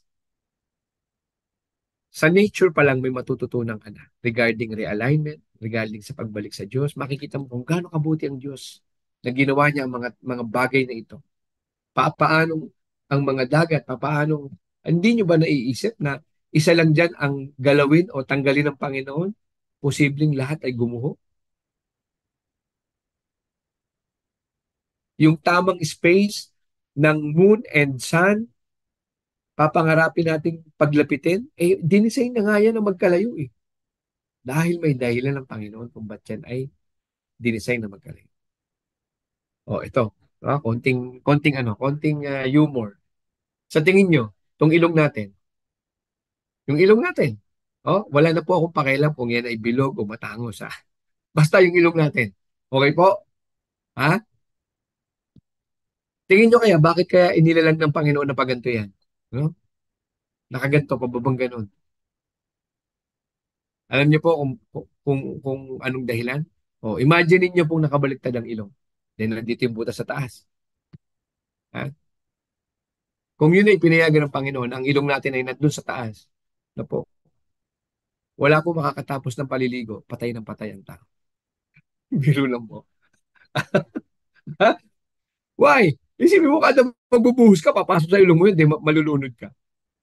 Ano, alam nyo, ang Panginoon, perfect siya eh. Perfect. Paano dinesign ang puso, paano dinesign ang iyong liver, paano dinesign ang iyong katawan, the tissues of your body. No po? Kaya hindi pwedeng i-manipulate ng tao ang katawan ng tao. Dahil hindi sila ang creator ng katawan ng tao. Ang creator ay ang Diyos. Okay? Maliwanag, in the genes, even in the chromosomes, dalawa lang ang nilikha. Lalaki, babae. Hindi po pwede. No po? You can't say na porke tinanggalan ka ng organ at nilagyan ka ng ibang organ, sasabihin mo agad yung ka. No, it's not true. Alam niyo, pag napano, kasi alam niyo po, the truth is plain. Ang katotohanan ay plain. Hindi mo kailangan maging complex pag nagpapaliwanag ka ng katotohanan. Pasimplihin natin. Ano ang palatandaan? Paano mo masasabi na siya'y babae at ito'y lalaki? Even a 3 years old girl, kaya niya sabihin. Panoorin niyo sa panoorin niyo sa YouTube. Ang babae may pelvic bone, ang lalaki wala. Pero pag nakita niyo magpaliwanag ang mga may agenda regarding sa different na sinusulong nila ngayon, hindi nila ma-define ng straight what is male and female. Why? Because the truth is not in them. Opo, mga, I mean, there are times that you really need to hear straight words for you to learn. Opo, hindi po to disgrace o pangungutya po sa ating mga kaibigan na yan. Hindi po. Hindi po. Marami na po kaming nakita na mga taong ganyan ang kalagayan, confused of their identity. When they surrender to Christ, God changed them. God brings the original person in them. Nung sila'y nilalang babae, binalik sa pagkababae. Nung sila'y nilalang na lalaki, sila'y ginawang lalaki. Alam niyo po mga kapatid, maging maingat po tayo. No po? Kasama yan sa realignment. No po? Amen? Kaya ang mga bata naka-align sa, ayan, dali lang po ah. Sabi po ni, ayan, Kuya Larry Bautista, magandang tanghali din po. Ate Jeka, Ate Jessica, magandang tanghali din po. Ayan, sabi ni Ate Emerald, totoo pala sinasabi ng mga magulang ko kung maibabalik ko lang, maging masunurin ako. Amen. Praise God. Amen. Ano po?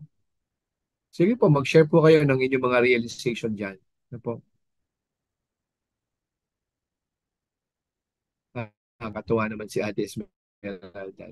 Hello anak, pwede ni mo, ha? Wag, ayaw magbisaya, day. Ha?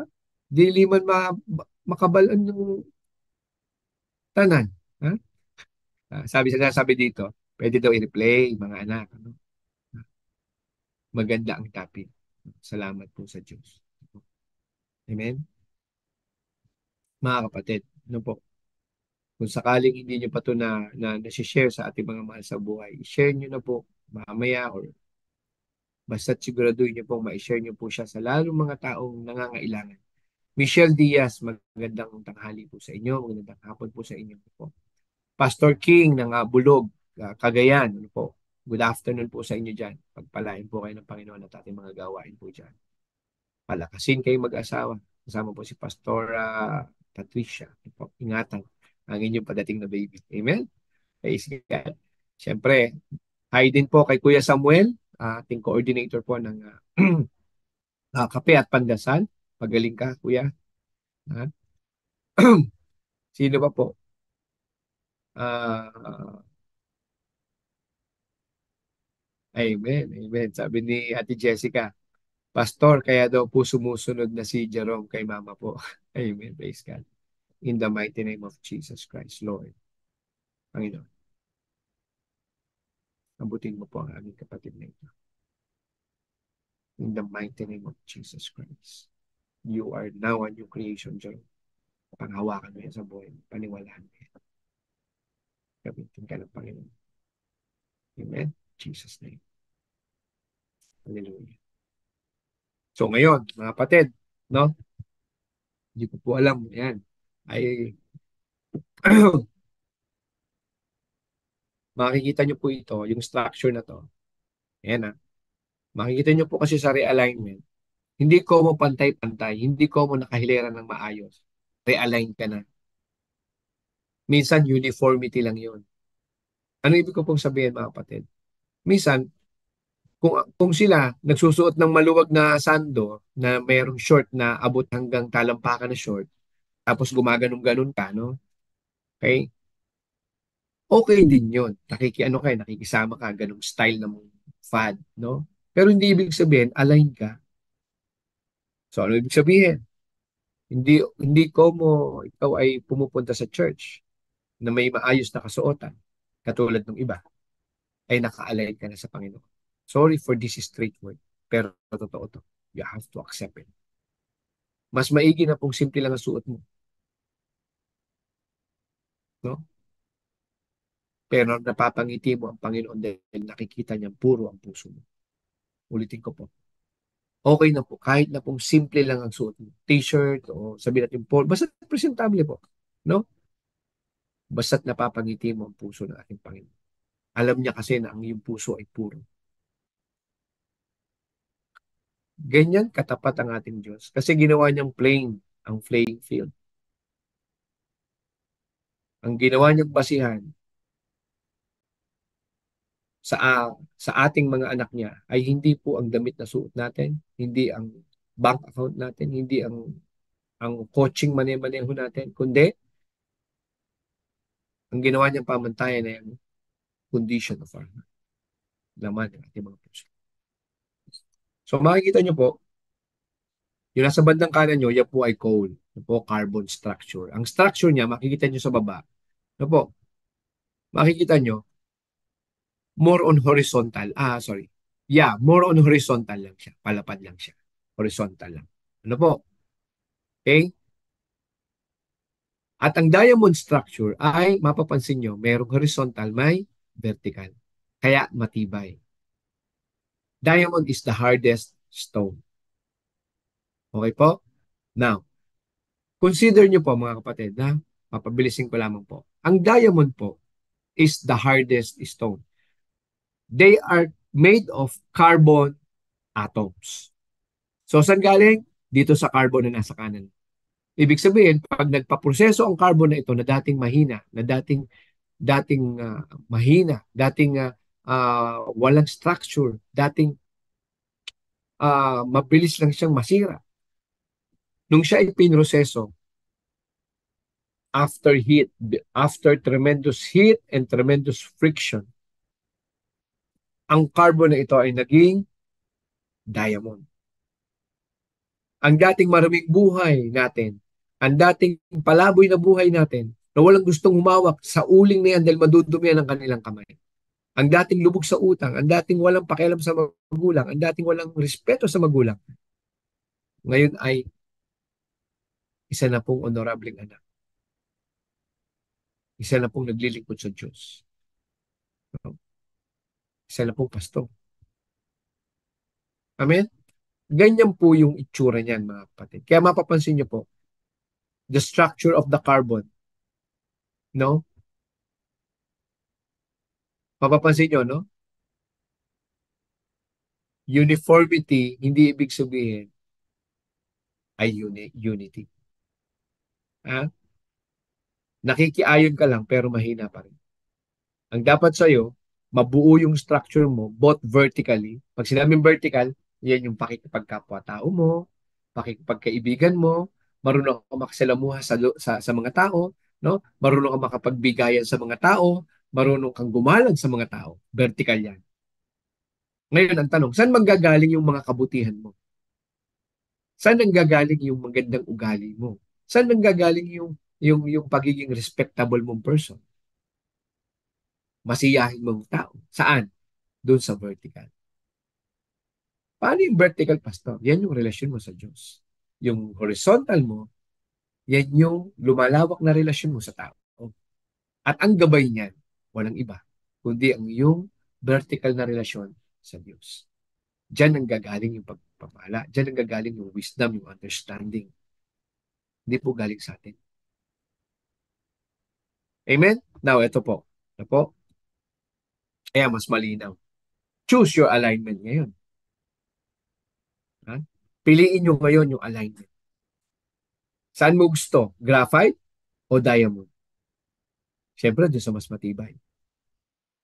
May vertical, may horizontal. Ang graphite, horizontal lang. Magaling ka lang makisama sa tao, pero wala kang relasyon sa Diyos. Maraming tao ang ganyan. Ha? Kilala ng tao, sikat sa tao. Pero alam niyo po, mga kapatid, with all my heart and humility, sabihin ko po sa inyo ito. Hindi bali na pong hindi ako kilala ng tao. Amen? Ang gusto ko lang po masigurado, ang pangalan ko po, kilala ko ng Diyos na nandun, nakasulat ang aking pangalan sa libro ng buhay.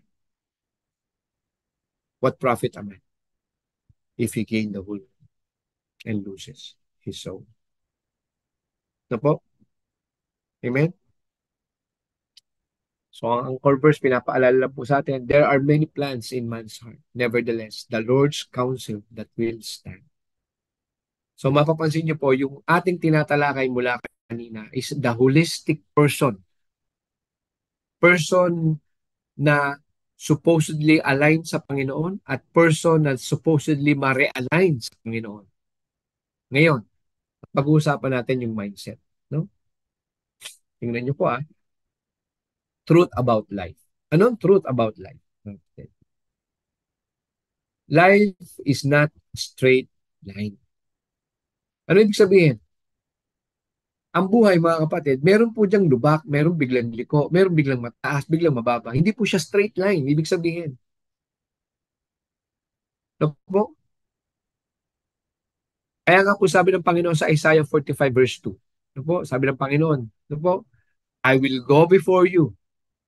Uuna ako doon sa gusto mong puntahan. And I make the crooked places straight. Sa Tagalog, pag binasa niyo po yan, papatagin ko, iaayos ko ang dadaanan mo, papatagin ko ang mga bundok. I will break in pieces the gates of bronze and cut the bars of irons. Kapatid, may assurance na tayo sa Panginoon. Huwag ka lang lalayo sa Kanya. Di po ba sa church, marami pong tao dyan na wala ng pag-asa? Di po ba marami dati sa church na itong taong to may identity crisis? Di po ba marami sa church na itong taong to rebelde? Walang Diyos? Nasaan sila ngayon?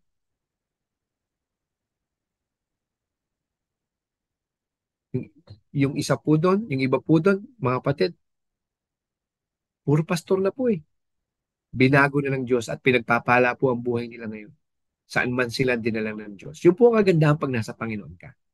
Hindi nakabase sa environment ang fortune mo, ang wealth mo. Hindi nakabase sa environment o circumstansya ang pagpapala sa iyo. Sino man ang nakaupo pag ikaw ay nasa Diyos, may pagpapala. Tandaan niyo po yan. Hindi nakabase sa tao, ano po, ang pagpapala ng totoong may pananampalataya. Ulitin ko po. Hindi nakabase sa tao, na po, ang gantimpala o ang biyaya ng may totoong pananampalataya. Leave all your dependency to God and leave all the consequences to Him. Tapat ang Diyos, mga kapatid. Pag nakita niyang ibinigay mo talaga ang buhay mo, yung consequences na ibibigay niya sa'yo, hindi mo mamamalayan, sobra-sobra pa sa iyong inaasa. Amen? Now, hallelujah. Aligned with God's purpose, ito yung mindset. Gusto mong ma-align, kailangan may ganito kang mindset. Amen? Bibigay ko na po yung subtopic. No? Hallelujah. 15 minutes, no? Praise the Lord. Hallelujah. I am chosen. Yan, mindset eh. Sabi sa Romans 12 verse 2, di ba? Do not conform to this world. Ha?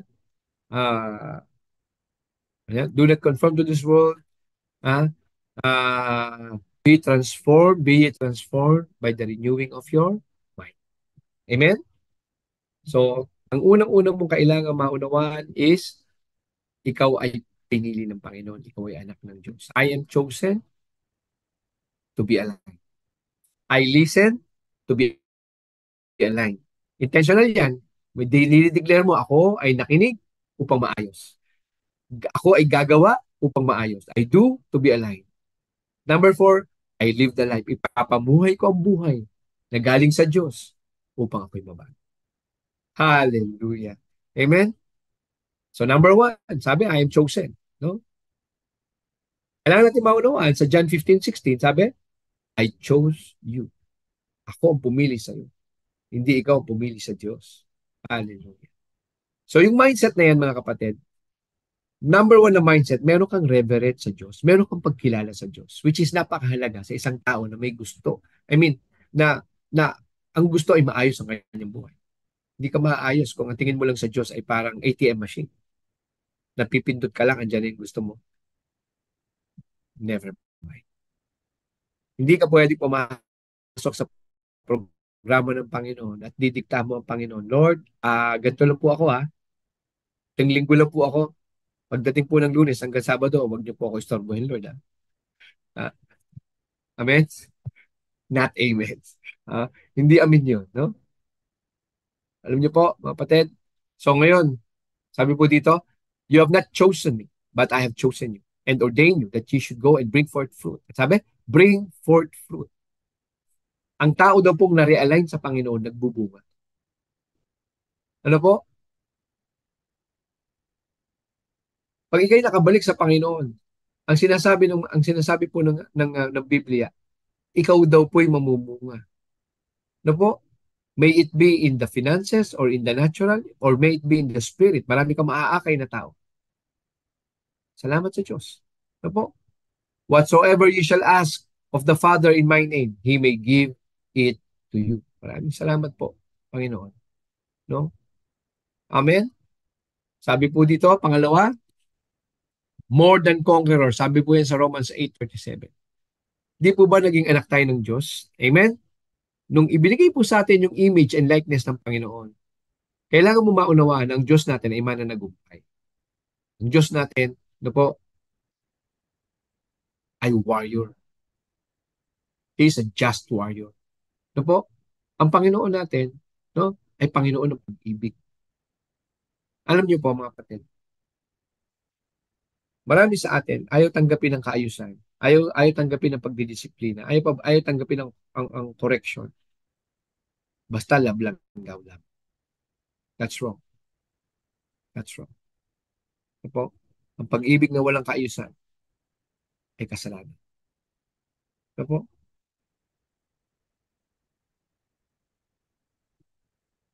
So more than conqueror. We are more than conquerors through Him that loved us. Sino yun? Si Jesus Christ. Yung pagka-Diyos ng Diyos natin, mga kapatid, you have to resolve it here. Kailangan nyo pong mapaniwalaan yan, tindigan yan, at habang ikaw po'y nananampalataya at naniniwala, pag-aralan mo. Para sa susunod, hindi po lamang ikaw nananampalataya. Kaya mo rin ipaliwanag ang iyong pinananampalatayan. Sabi sa Bible, be ready to protect what you believe in, to explain where your hope come from. Saan nanggagaling ang iyong pag-asa? Amen? So ngayon, ito pa. Listen. Number 2, I listen to be aligned. Ha? Walang tao po na gumaling na hindi marunong makinig. Ha? Diniretsa ko na po, mga kapatid. Amen? Gusto mong mabago? Makinig ka. Guard your mouth and guard your heart. Po? Sabi dito sa Exodus 18:19, no? Hearken now unto my voice. Sino to nagsasalita dito? Alam niyo po kung sino? Ah, si Jethro. Ano po? Si Jethro is a priest from Midian. Siya po ay, ano ba tawag sa kanya? Biyanan. Yan. Father-in-law. No? Father-in-law po ni Moses. Okay? Dinatnan ni Jethro na si Moses ay nagsosolve ng mga problema ng tao mula sa pagsikat ng araw hanggang sa paglubog ng araw. Tinuruan ngayon ni Jethro at hanggang ngayon itong principle na ito, i-search niyo po mamaya after na makinig niyo sa akin. Jethro principle. Ginagamit po siya sa management ngayon. Hallelujah. Ha? Binabago lang ngayon ang term, mga kapatid. Lahat yan, mga idea na yan. Management principles, lahat yan galing sa Bible yan. Bigyan nyo lang ang inyong mga sarili na magbasa. Mauunawaan niyo po. Ako dati pong hindi mananampalataya, hindi ako naniniwala sa Diyos. Habang tumatagal po ako sa paglilingkod sa Panginoon, lalo ko pong naunawaan na ang akin palang natutunan sa management before. Papasalamat ako, natutunan ko po ito. Pero mas nagpapasalamat po ako ngayon dahil naunawaan ko na ang lahat pa lang yan ay galing sa Biblia. Tama pala ang aking pinuntahan. Salamat sa Diyos. Amen? So sabi ni Jethro, makinig ka sa akin, Moses. Hearken into my words. I will give you counsel. Tuturuan kita, sabi ng biyanan ni Moses na si Jethro. Sabi, at kung ikay makikinig, ha? Mga anak, makinig. Sabi dito, kung ikaw ay makikinig. Okay? Ikay pagpapalay. Amen? Hallelujah. Praise the Lord. Amen. Hallelujah. No? So mahalaga ang pakikinig. Sino ang vision keeper dito? Si Moses. Pero kahit siya ang vision keeper, siya yung tinalagang leader, no po, ng mga Hebrew. Nakinig siya sa kanyang biyanan. Hindi siya nagmarunong-marunungan. Ang essence ng itinuro ni Jethro dito ay delegation. No? Nakaka-relate na ba tayo sa corporate term? Delegation. I-delegate ang mga trabaho sa mga leaders. Kaya wag po tayo magtataka mga kapatid. Pag ikaw ay nakitaan ng leadership sa ating church, expect that you will be trained, palalakasin ka sa spirito at katotohanan, bibigyan ka ng pagkakataon na ikaw ay mahasa. Kaya yung marami po ang sasama ngayon sa Batam eh. Nais nilang mahasa. Opo. Yun po yun eh. And yung kasama po doon ay yung investment. Pag isang bagay po ay iyong ginagastusan, mahalaga sa iyo. Alam mo, no? Alam mo na ang kapalit niyan ay buhay. Maraming buhay na nangangailangan ng salita ng Panginoon. Amen? And then, listen to excel. No po? Sabi po dito, listen, effectiveness, place of peace. Moreover, thou shalt not provide out of all people able men. No? Ikukwento ko na lamang mga kapatid. Kasunod to nung 1819 nung Exodus 18:19. Ang sinabi dito ni Jethro kay Moses, pumili ka ng mga able men, no? Yung may takot sa Panginoon. Ayan, sabi, such as of fear of God, men of truth, ha? Ayaw ng mapagmayabang at mainggitin sa ibang tao. Ha?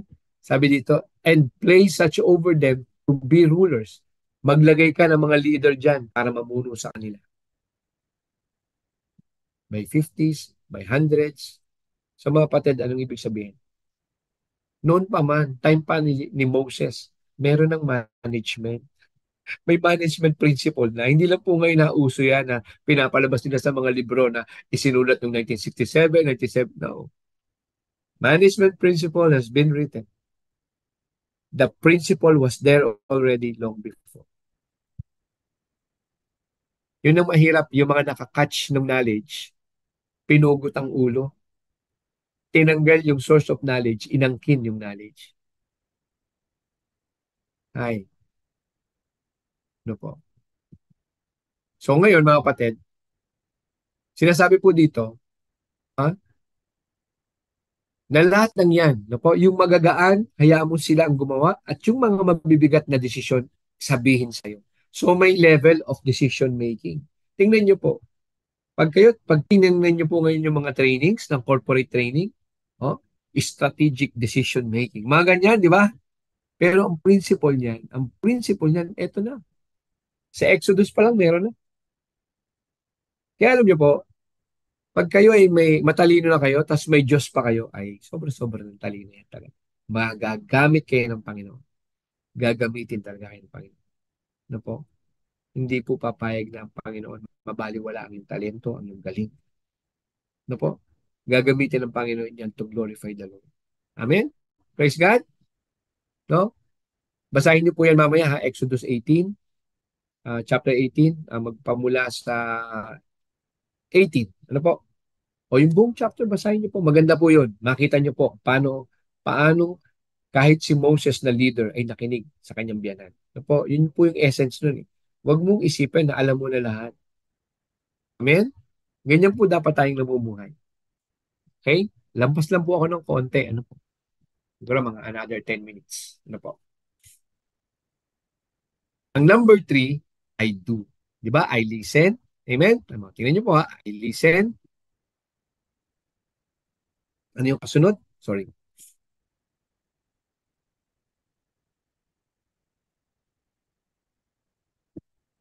Dahil lang po. Ayun, I listen, I'm chosen.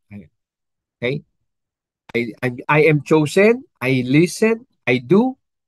Yan. Okay po? Ito po Yan, I do. So, ibig sabihin, mga kapatid, sabi sa 1 Peter 1:3, prepare your mind to action. Ano po? Tayong lahat. Ano po? Mga estudyante, mga manggagawa, mga normal na tao. Pag may narinig po tayo, natuto tayo, hindi po natin yan iniipit dito sa isip. Kailangan po natin gawin. Kailangan po natin ipamuhay. In short, take action, move forward. Sabi sa James 4:17, therefore to him that knoweth to do good and doeth it not, to him it is sin. Ano po? Faith in action. Sabi po sa James 2:18, yes, a man may say, thou hast faith and I have works. Meron kang pananampalataya, meron akong gawa. Pakita mo sa akin ang iyong pananampalataya without thy works at ipapakita ko naman sa iyo ang aking pananampalataya na may gawa. I do to be aligned. Gusto mong ma-align sa buhay na gustong ibigay sa iyo ng Panginoon? Kailangan mong kilusan. Kailangan mong hakbangan. Kailangan mong lakaran. Hindi po tayo maitatama, maia-align kung sinasabi natin na naunawaan lang natin. Iba po yung naunawaan, iba yung ginagawa. Kaya andyan, I do to be aligned. Do what is right. And that's the essence of education. Ano po? Alam niyo po, college pa lang ako, I'm amazed. I'm very amazed regarding dyan sa doctrine of education. College pa lang ako, nabasa ko na po yan eh. I, I heard it to one of the great professors in PUP, philosophy professors. Sa kanya ko narinig yan. And then I searched for it. Totoo nga. That educo is knowing and doing what is right. And that's education. Pag mataas man ang tinapos mo, may certificate ka nga, may diploma ka nga, but you're doing the wrong thing in your life. You're living in an illegal manner of your life. You are not an educated person. Tandaan niyo po yan sa inyong mga isip, sa inyong mga puso. Apo? Ang totoong edukadong tao ay yung nakarinig ng turo at ipinamuhay ng tama ang kanyang buhay ayon sa salita ng Panginoon.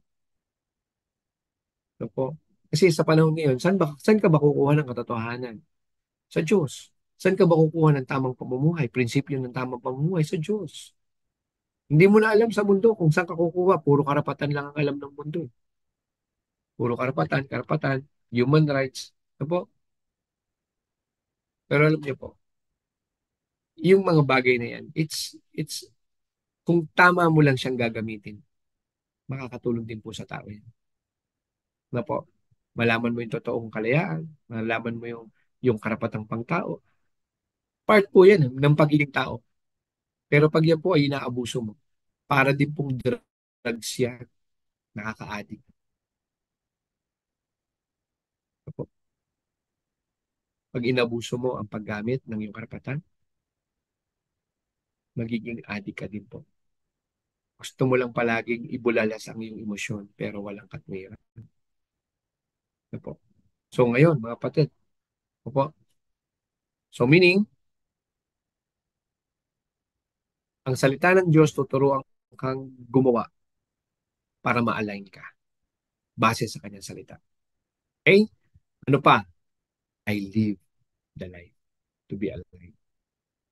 Sino ang nag-iimpluwensya sa iyo? Sabi sa Romans 6:16, know ye not, no? That to whom ye yield, kung kanino ka sumusunod, kung kanino ka nagsisilbi, kung kanino ka nagpapa nagpapaalila o nagpapaalipin, sabi, o kung sino ang sinusunod mo, sabi, his servants ye are to whom ye obey, whether of sin unto death or be obedience unto righteousness. Siya daw po ang iyong dinidiyos. Kung ang iyong pinamumuhay na buhay ay sabihin na natin na pagbebenta ng mga illegal na gamit o pagbebenta ng illegal na droga, yan ang dinidiyos mo. Diyan ka nagpapaalipin. Kaya nga po mga kapatid, tingnan niyo po yung word na alipin ha. Tingnan niyo rin po yung word na kalayaan o malaya. Akala natin, pag ginawa natin ang ating buhay, ipinamuhay natin ang ating buhay, doon sa paraan na gusto lang natin, hindi sa paraan ng Diyos na may kahinahuna, di ba? Sa Galatians 5:22, di ba? The fruits of the Spirit, love, care, self-control, di po ba? Long suffering. Yan po yung dapat ay maging makita sa isang tao na may pananampalataya. Yan dapat ang makita sa isang taong may pinag-aralan. Yan dapat ang makita sa isang edukadong tao.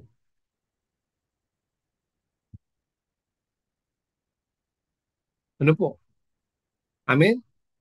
So ngayon, mga kapatid, ano po, sabi po dito, kung kanino ka daw nagpapaalipin, yun ang Diyos mo.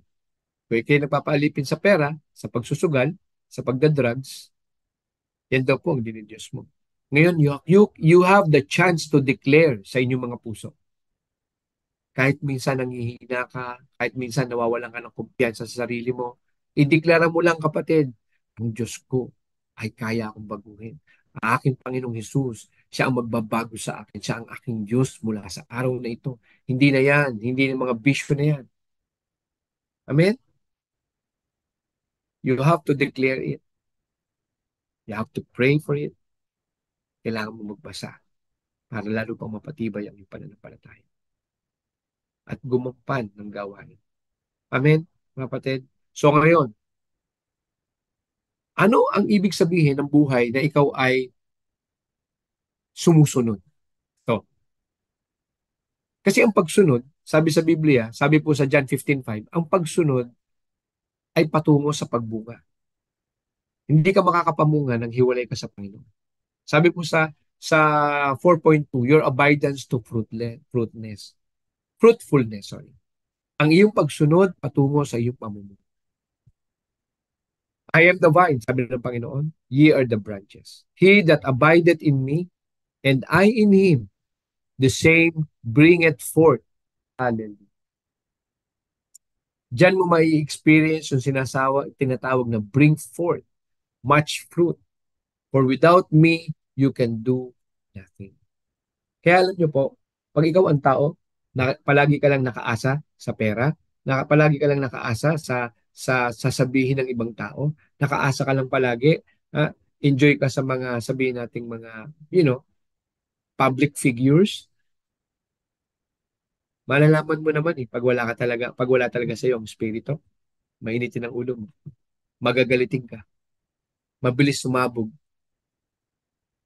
Alam niyo mga kapatid, hindi natin may tatago kung nasaan ang espiritu sa atin. Nasa labas ba o nasa loob? Mapapakita yan sa iyong buhay. Sinasabi mo mananampalataya ka. Pero sa isip mo, gusto mo nang patayin ang kapitbahay mo pag nagagalit ka. Nasaan ngayon yung espiritu? Nasaan yung fruit of the spirit? Nasaan yung love? Ha? Nasaan yung love? Nasaan yung care? Nasaan yung self-control? Hallelujah. Praise the Lord. Amen? So ngayon mga kapatid, ay sorry,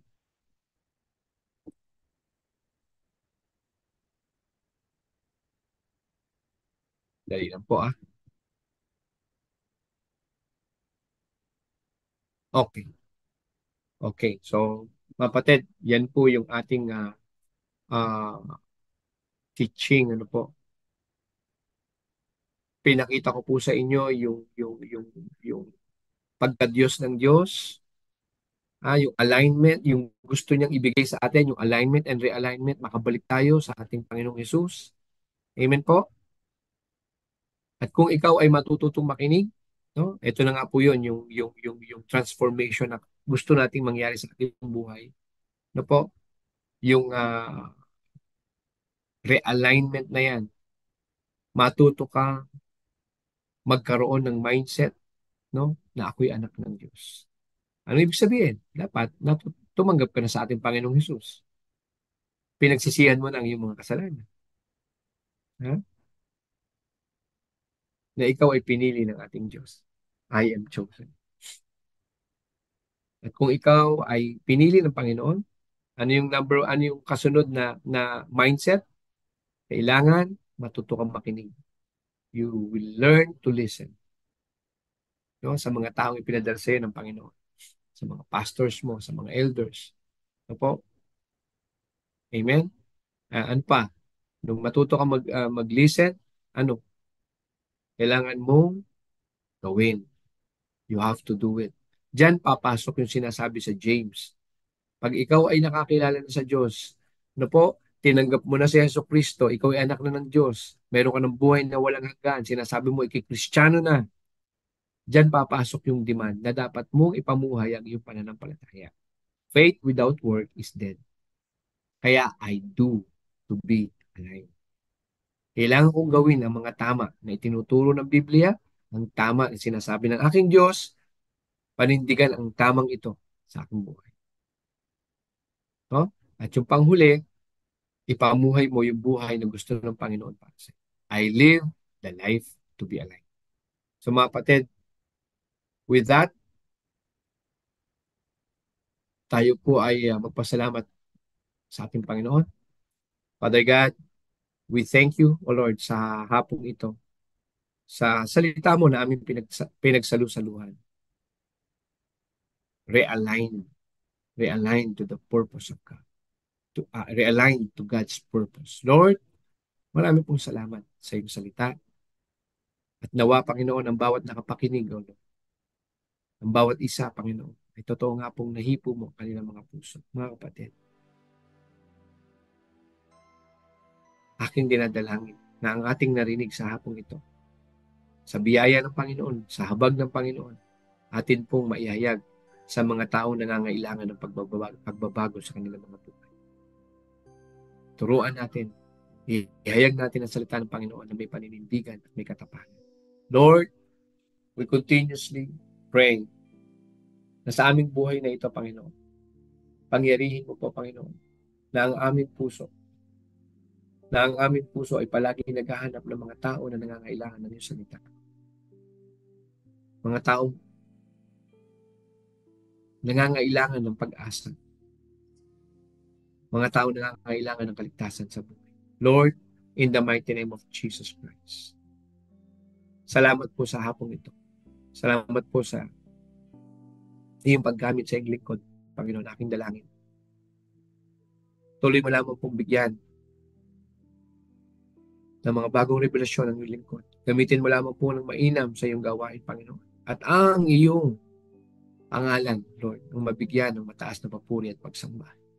Maraming salamat po, Panginoon, sa mga tao, sa staff ng DLS. Palagi mo pong ginagamit at iniingatan. Ingatan mo po ang aming pong vision keeper, si Pastor Dong, Pastor May, in the mighty name of Jesus Christ. Everybody say, Amen and Amen and Amen. Marami pong salamat, mga kapatid. God bless po. No? Again, mga kapatid, ako'y namamanig sa iyong puso. Share it.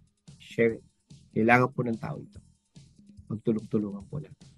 Maraming salamat po. God bless you all.